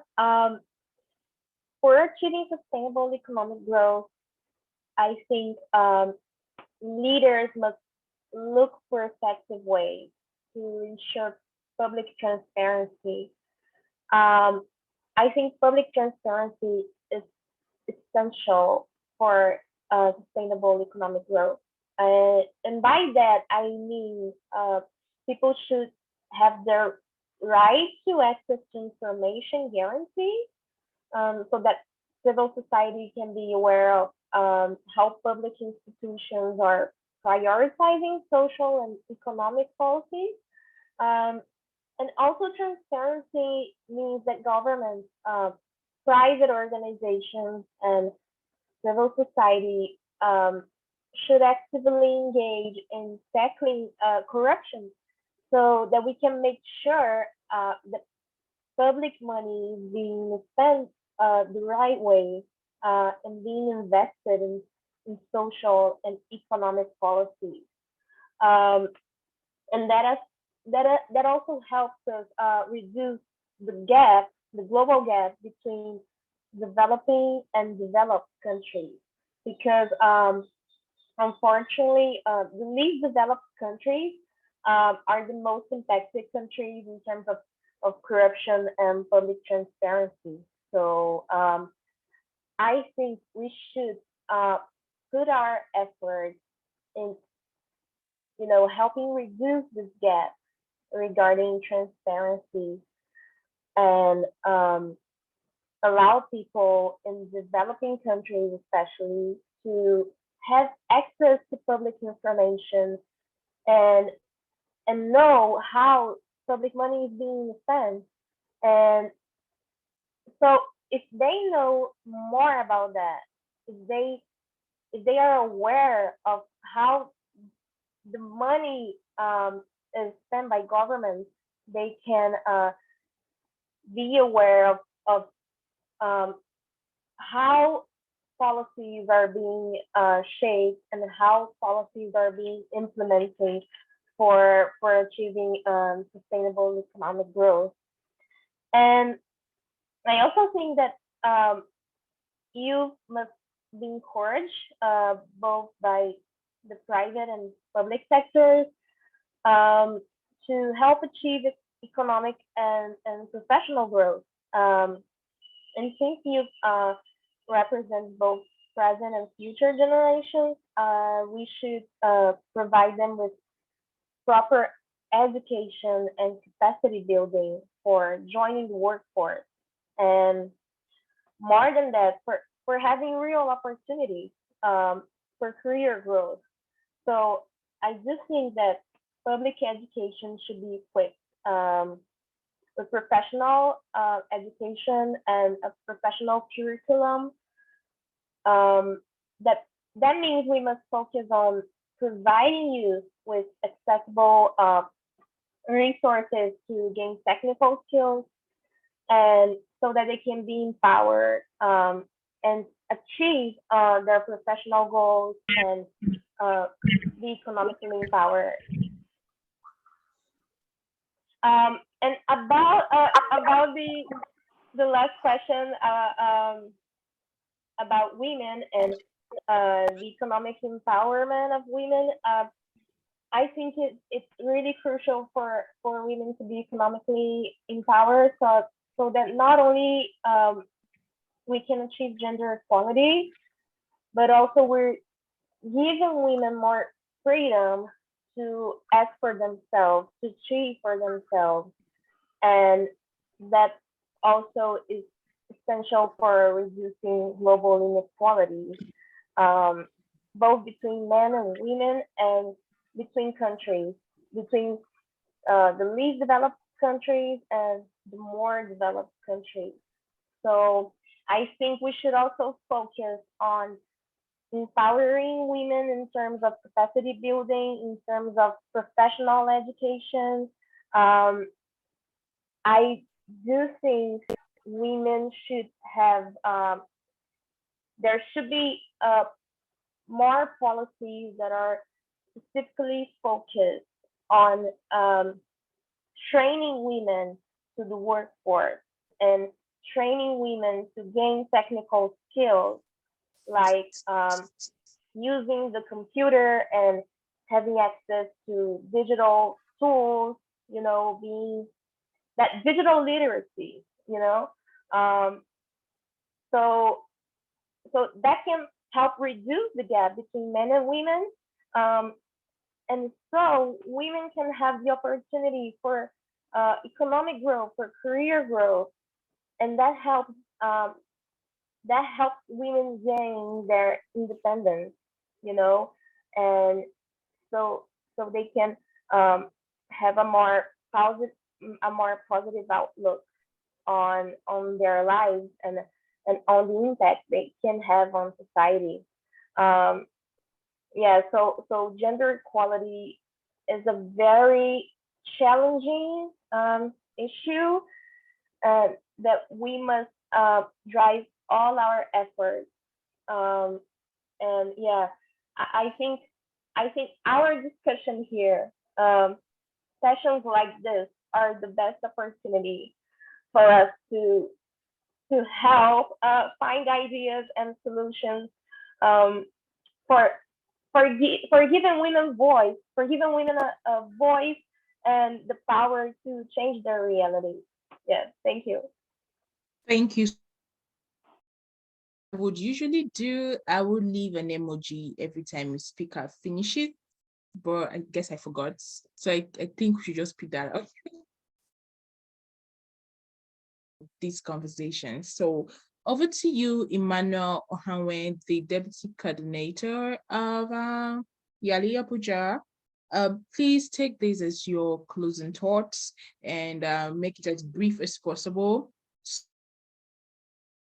Warren, Emmanuel, are you with us? Oh yes, I'm here. I'm here. Okay. So my first question to you, your closing statements. How can the world achieve sustainable economic growth? So I know that you already spoke on first response, but make it as punchy as possible.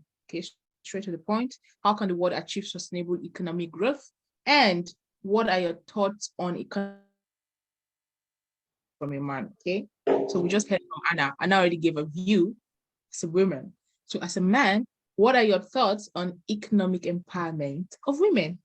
And you remember the first question, right? Yeah.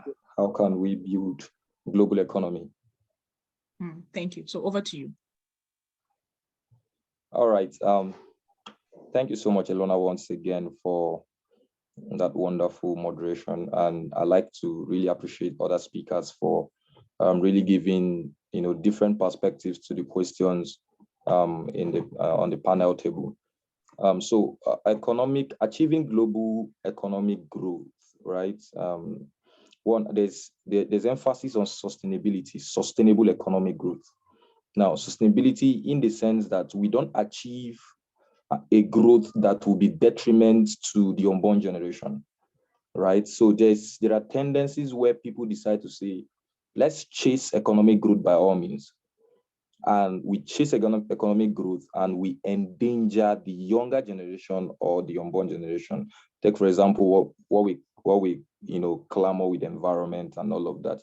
We are clamoring for a sustainable environment where the environment can accommodate humans, accommodate mankind, and at the same time is also made livable for those that are coming, right? So in the quest of achieving economic growth, it's important to have sustainability in mind, because any economic growth that is short span or that would hamper some other aspect of a nation, whether it's environment, whether it's the people, or whatever it is not sustainable and should not be practiced.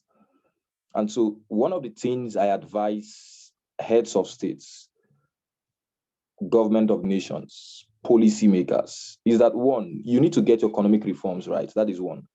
The economic reforms that address income inequality. One, and then secondly, we need to strengthen institutions. We need to strengthen our institutions, whether it's an economic institution, because the truth is every institution has one way or the other that is contributing to the economy.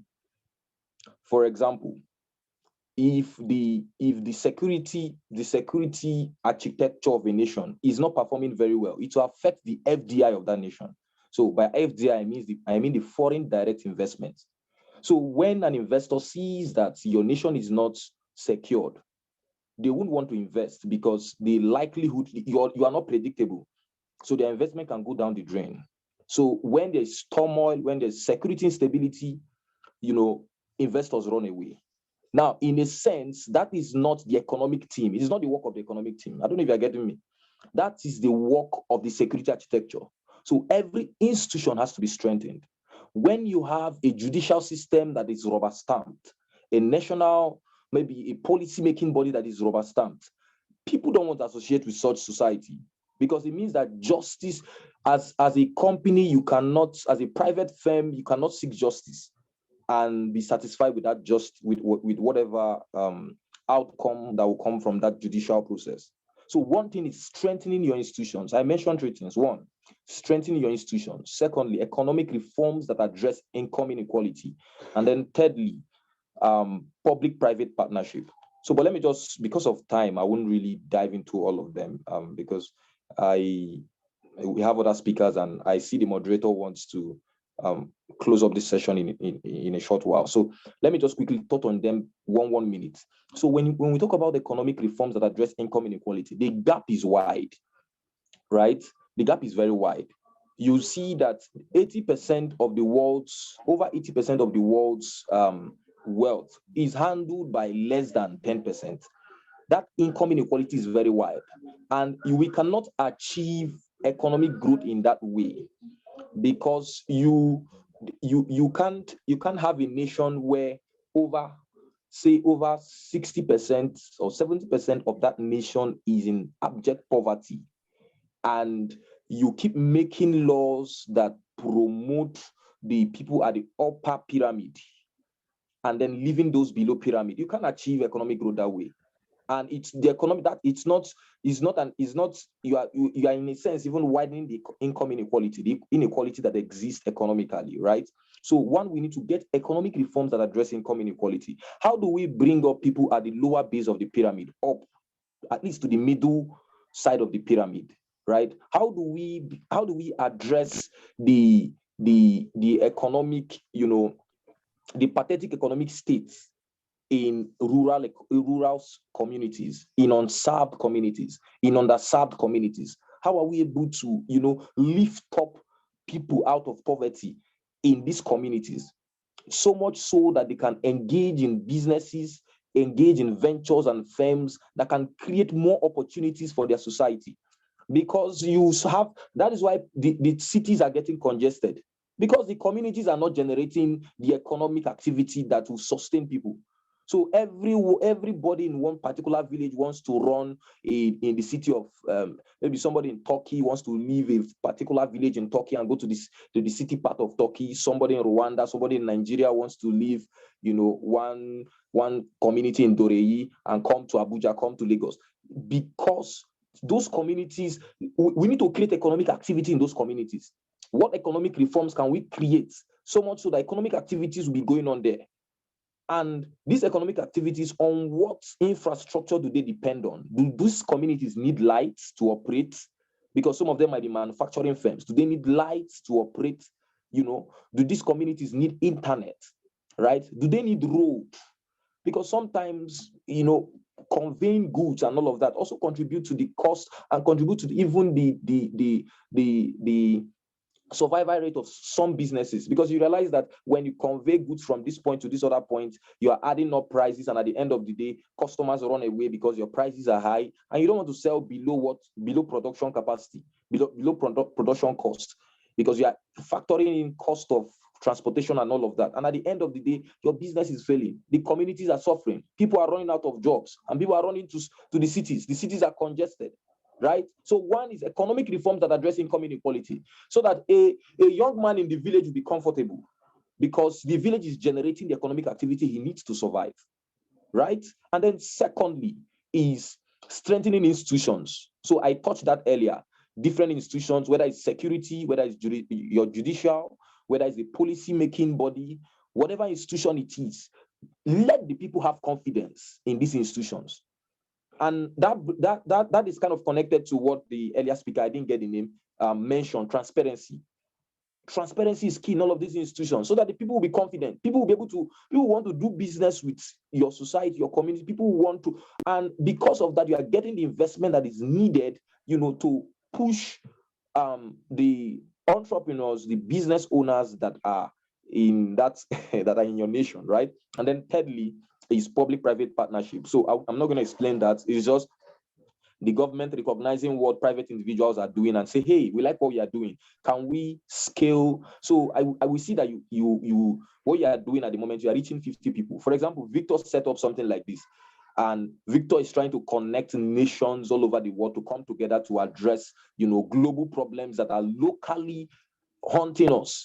They are global problems. The same problem that we're talking about is the same problem that the previous speaker is talking about, is the same problem that the speaker after me is going to talk about. So we have found unity. We have found we've shared these things in common. These problems, we share them in common, right? So public-private partnership is government coming to say, hey, Victor, I like what you are doing. You are doing this virtual. So how about, can we take this physical? What does it cost to do this physical? How many people can you reach? And all of that. So at that point, a private individual, Victor, has now, gotten the support of the government, public-private partnership, and that is how we can address these issues. Private businesses as well can use their CSR, corporate social responsibilities. If you're a business person here, you don't have a CSR, initiative, develop a CSR initiative. In that way, you are contributing to the society. I call it doing good and doing well. So you are doing well in numbers as a business person, and then you are doing good in the society as someone who, the SDGs, as it were, is a thing in your heart. And then to address economic empowering a woman, empowering women, economically. Let me just touch on that very briefly. As a man empowering women economically. So I think one of the, firstly, like the previous speaker said, it's very important to have women, empowerment. And it should be beyond the traditional empowerment that we see. Sharing rice, sharing beans, those things are not empowerment, right? You can't be giving them fish and over just for a very short span, and you said that is not empowerment. Empowerment is looking at what the future is and then preparing them for the future ahead, like we've discussed about future of work. Empowerment is getting these women together to say, you know what, we know that with your current purchasing power, you're not able to train your kids in school. We don't want these kids to be like you. We don't want these kids to end. So while we give you a trade to manage, these kids are going to go through a world-class education so we can, end that lineage of, what's it called now? What's the right word? That lineage of backwardness, right? So you end it by saying, these children, let's give them quality education. Sometimes you might not even be affecting the woman directly. Empowering the woman is even empowering the children itself, because the children in itself have some economic demands that they place on the women, that they place on the family. Right. And you see that the women, they're always there hustling, trying to, get things together. They're always there trying to, ensure that the family stands. They're always there trying to ensure that their children get the best, whether it's education, whether it's food and what have you. So one is that we need to look at how we can engage more women in ventures. Women should be participating in ventures rather than giving them handouts, giving them food and giving them all of that. No. If it means engaging them in apprenticeship model, engage them in apprenticeship model and give them the money to set up. Right. And then secondly is that men should also have women for those who are married, have women in their economic plan. So every man has an economic plan. Have your woman so you can't put a woman in a house, she's seated in the house, and you are the only one going out there and you are calling yourself the breadwinner. No. The truth is that when you engage a woman, there's a statistics by World Bank that says that investment in the girl child has more return than the boy child. I think about 2.6% difference. I can't remember. Sometime in 2019, I took that course. delivered by World Bank. And it's interesting that when you invest in a girl child, the return of investment is much more higher than the boy child, right? So the men need to also look at it to say, right. So that's that for me. Thank you so much. Thank you. Sorry, I'm pressed for time. We've been here for over 2 hours, and then so I'm going to thank you, Manuel. I really think we can take some. If you have a LinkedIn handle, please drop it, or an email or a WhatsApp. Just drop it on the chat room so that people can reach out to you after now. Okay, so I'm going to go on. Take this as your concluding thoughts, and we would like you to really make it as possible, straight to the point, punchy. Okay, so hear me. I would like you to indicate that you can hear me. I can. Kelvin. So I would move on to David Ichaona thoughts as well. So I'm going to ask thoughts, please, about it. Sustainable economic growth in your own perspective. How can the world achieve sustainable each other?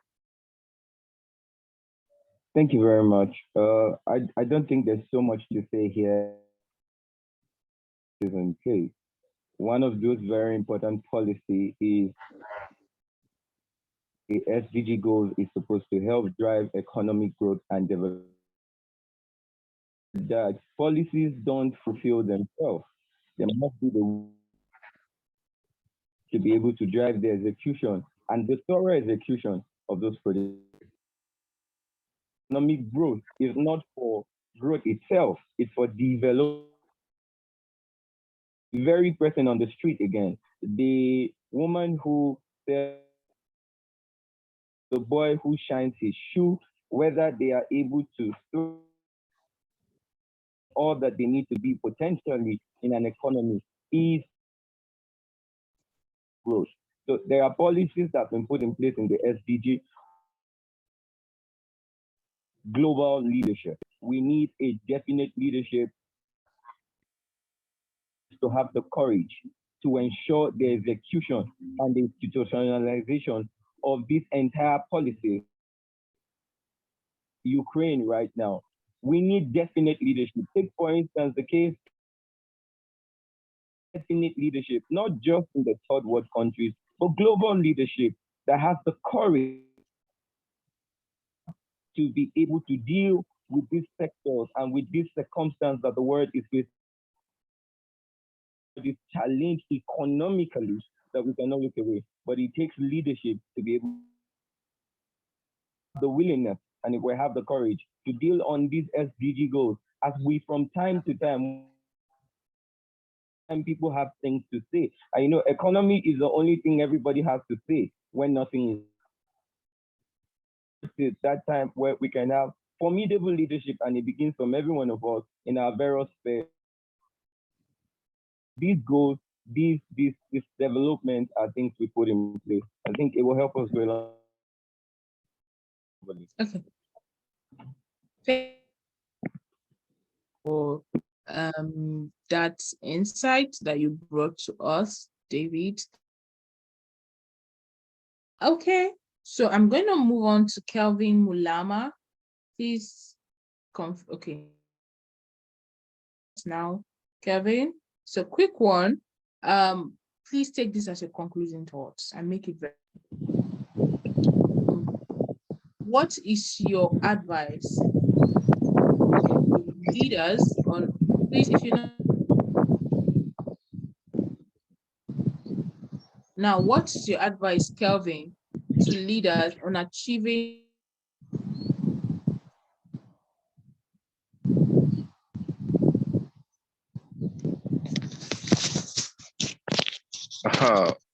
I hope you can hear me clearly.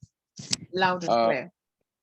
I think for us to achieve that, I think continuous innovation is very necessary for our leaders in terms of what we can do now and also what we can do in the future. So continuous innovation for me is very necessary. A case example is COVID-19. You see, COVID-19 probed many companies to look at more innovative ways for them to become more sustainable amid this crisis. And we don't know when a crisis will ever happen, but we believe that every company, every leader, every organization should embrace continuous innovation for us to have a sustainable future and a sustainable way we can use our resources. Thank you.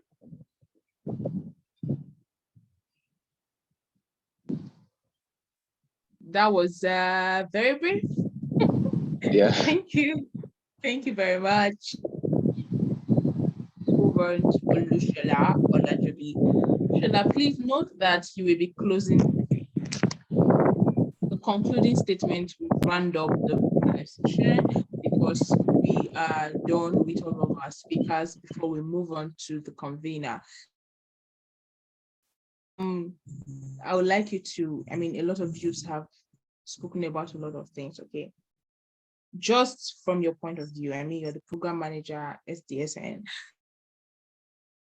you're facing with young people and leaders. What will be your advice in sustainable economic growth? Olushola, if you can hear me. Yeah, I can hear you. I hope you can hear me. Yes.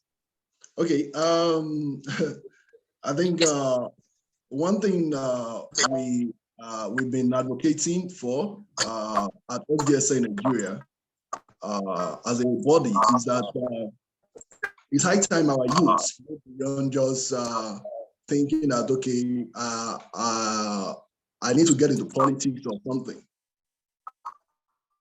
It's high time everybody, you need to come up with ideas that can help us innovate and also help us redevelop the countries, especially in Africa. And to actually help drive the sustainable development we want, it's high time people also try to, there's need for collaboration like what Mr. Victor has actually done here by collaborating with other people, bringing in different people from different parts of the world. So for us to actually get to that place of development, it's high time we need to collaborate. Most time I do laugh at people when everybody is just, you meet some people where everybody just coming up with, I'm the founder of so and so, I'm the this and that. But forgetting the fact that, okay, until we start collaborating, working together, that's when we can actually iron most of all these issues. You as a president cannot do it. And I believe that's what, personally, I believe in SDG 17, which talks about the partnership. So for us to actually achieve anything we have in mind, any policy, action, or whatever, we need to partner together. We need to work in hands together as youth and government, as bodies and everything. So thank you for having me, and thank you for having this wonderful session. So thank you so much, Olushola. On the flyer for this event, that SDSN was a major partner for the event. So thank you, everyone. Thank you, Spirit Icha Honor. Thank you, Anna Clara Faria. Thank you, the Yali Abu Manuel Ohanwe. I don't think he's still here. Thank you, Kelvin Mulama, and we had some speakers that couldn't come in, but the array of speakers we had today were, we learned a lot, and there's a lot of call to action. One that stands out for me is that youth need to be things that concern them, and that we should hold our leaders accountable. Request for transparency. Amma made a very strong point on innovation innovating for the SDGs, innovating for, okay, thinking of better ways of doing things, investing more in the blue collar economy. Africa can become a producer rather than just being a consuming continent. Things from all of our speakers, and then the yearly representative, stressed on public-private partnerships, and all of that. All of our speakers that could make it here. Once again, thank you very much. A lot of us were at my LinkedIn room. A lot of us have dropped our LinkedIn profiles on WhatsApp. Sorry, and continue the conversations. I'm sure that Victor will also, make a post about this meeting. When we see it, we can continue the conversations and keep trending this conversation so that other people can get to hear. Since 10 o'clock, this is over 3 hours of everybody's time on a Saturday, depending on where you're from in Nigeria on a Saturday. And everyone, I'm definitely very honored to have moderated the session. But then before I go, there's a question here in the chat room. So I would appreciate if to respond to that, or if Mr. Victor, who is the convener, would prefer to respond to that now, and so that we can just go through it. So he's asking, say Africa has great minds and agile youths. Like Japa in Nigeria, we call it Japa syndrome. Yes, wants to go abroad. How can we solve the brain drain in Africa? So if you want to speak about it, okay, I can see Olushola's hands up. I'm sure he has a response. Ahead, give a one-line punchy response. I can see Jolly. So Jolly David, please less than 30 seconds, 1 minute. If you spend more than 1 minute. To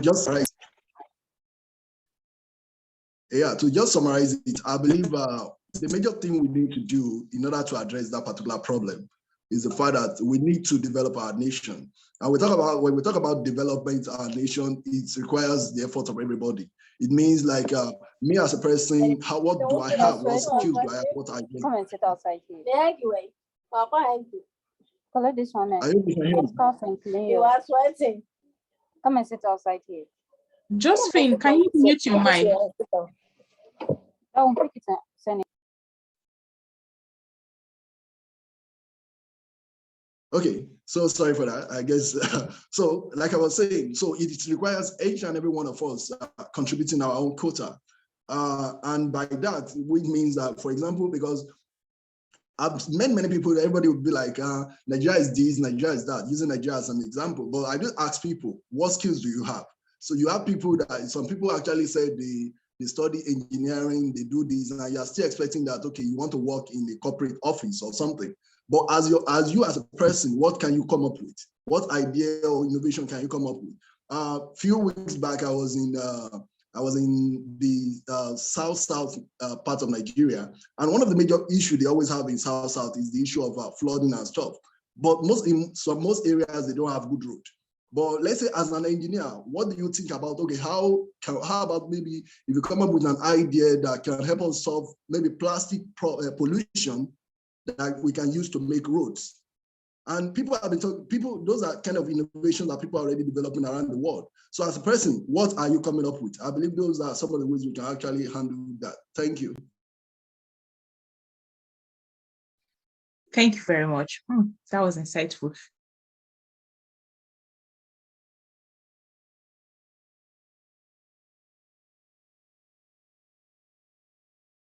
Please unmute your mic. Shirley, please unmute your mic. We can't hear you.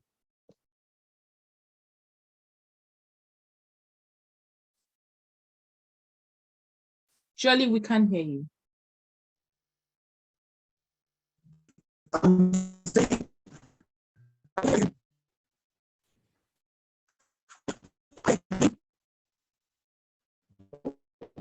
I was saying that when corruption, especially here in Uganda,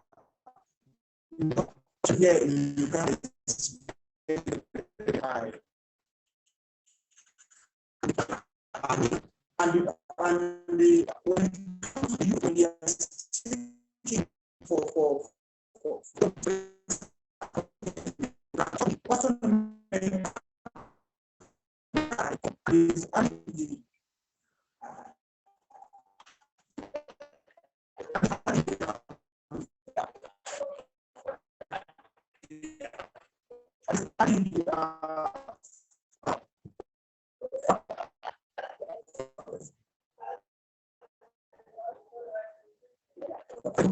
and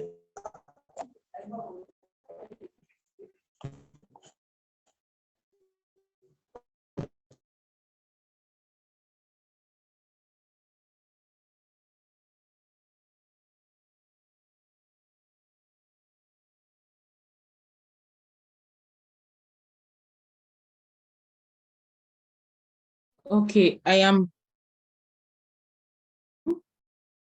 Yes. So we don't have a lot of time left. Thank you, everyone. Over to you, Victor. Please round up the section here.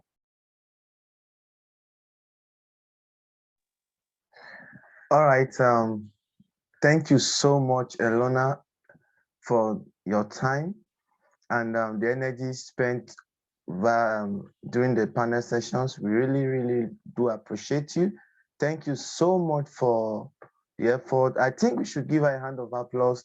She's been on the call since morning, so we could just use the emoji and just say thank you for that. We could just appreciate her. Yeah, thank you so much. I can hear the sound clap of someone.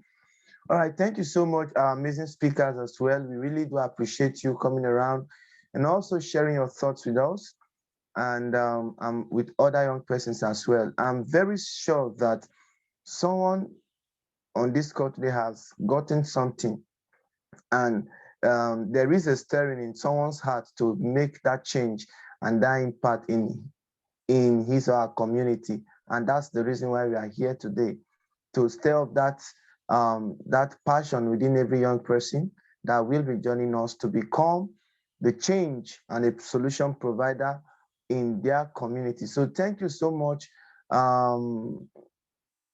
to our speakers for the first panel session. I think none of them are on the call again. Thank you so much to them in absentia. Thank you so much, Mr. David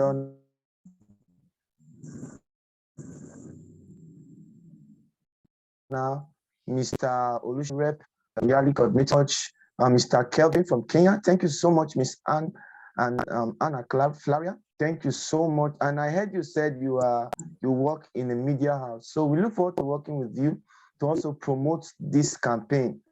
Yes, in your country and also via your workspace to promote this campaign across the world. Thank you so much. We also had the media personnel yesterday from one of the communities, and we look forward to working with her as well.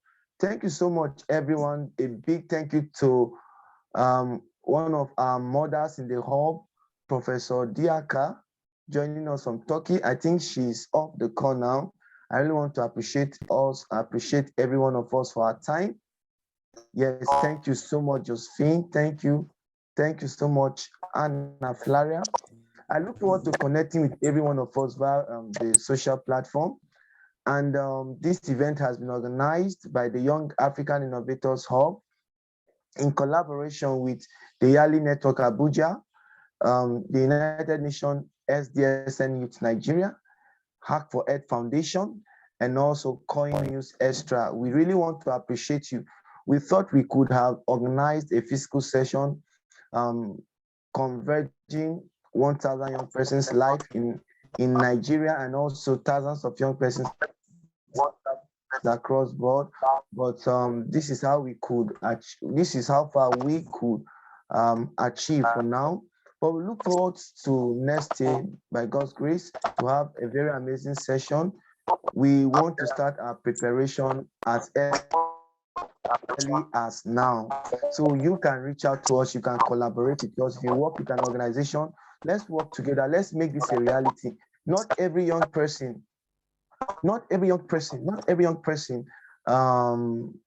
can have the resources and the privilege to travel to New York to attend the United Nations General Assembly. So we want to see how we can bring young people from communities, young people that don't have the privilege to travel to the New York or other places of global conventions, to make their voices heard and also make impact to the world. We want to see how we can convert young people.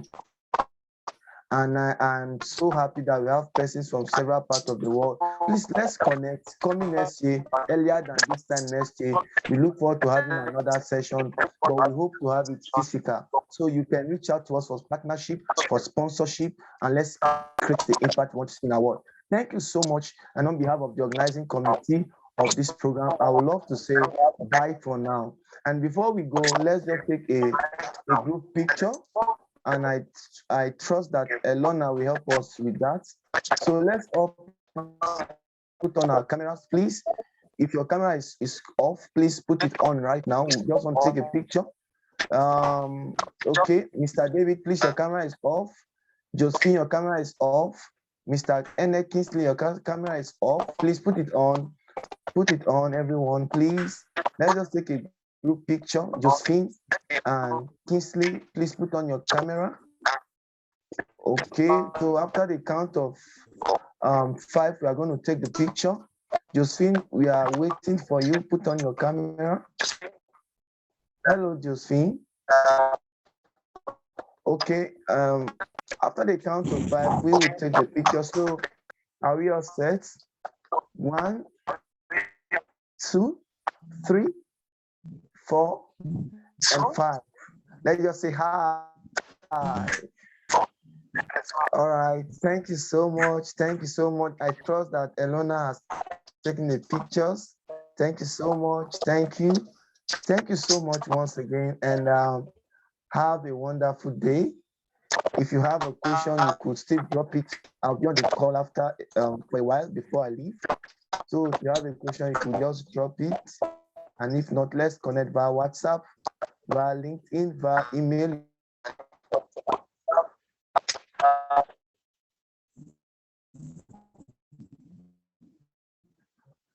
Have our contacts.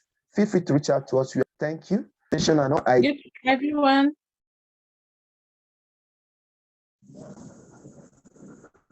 Here, as an African youth, we look forward to working with you. Bye for now.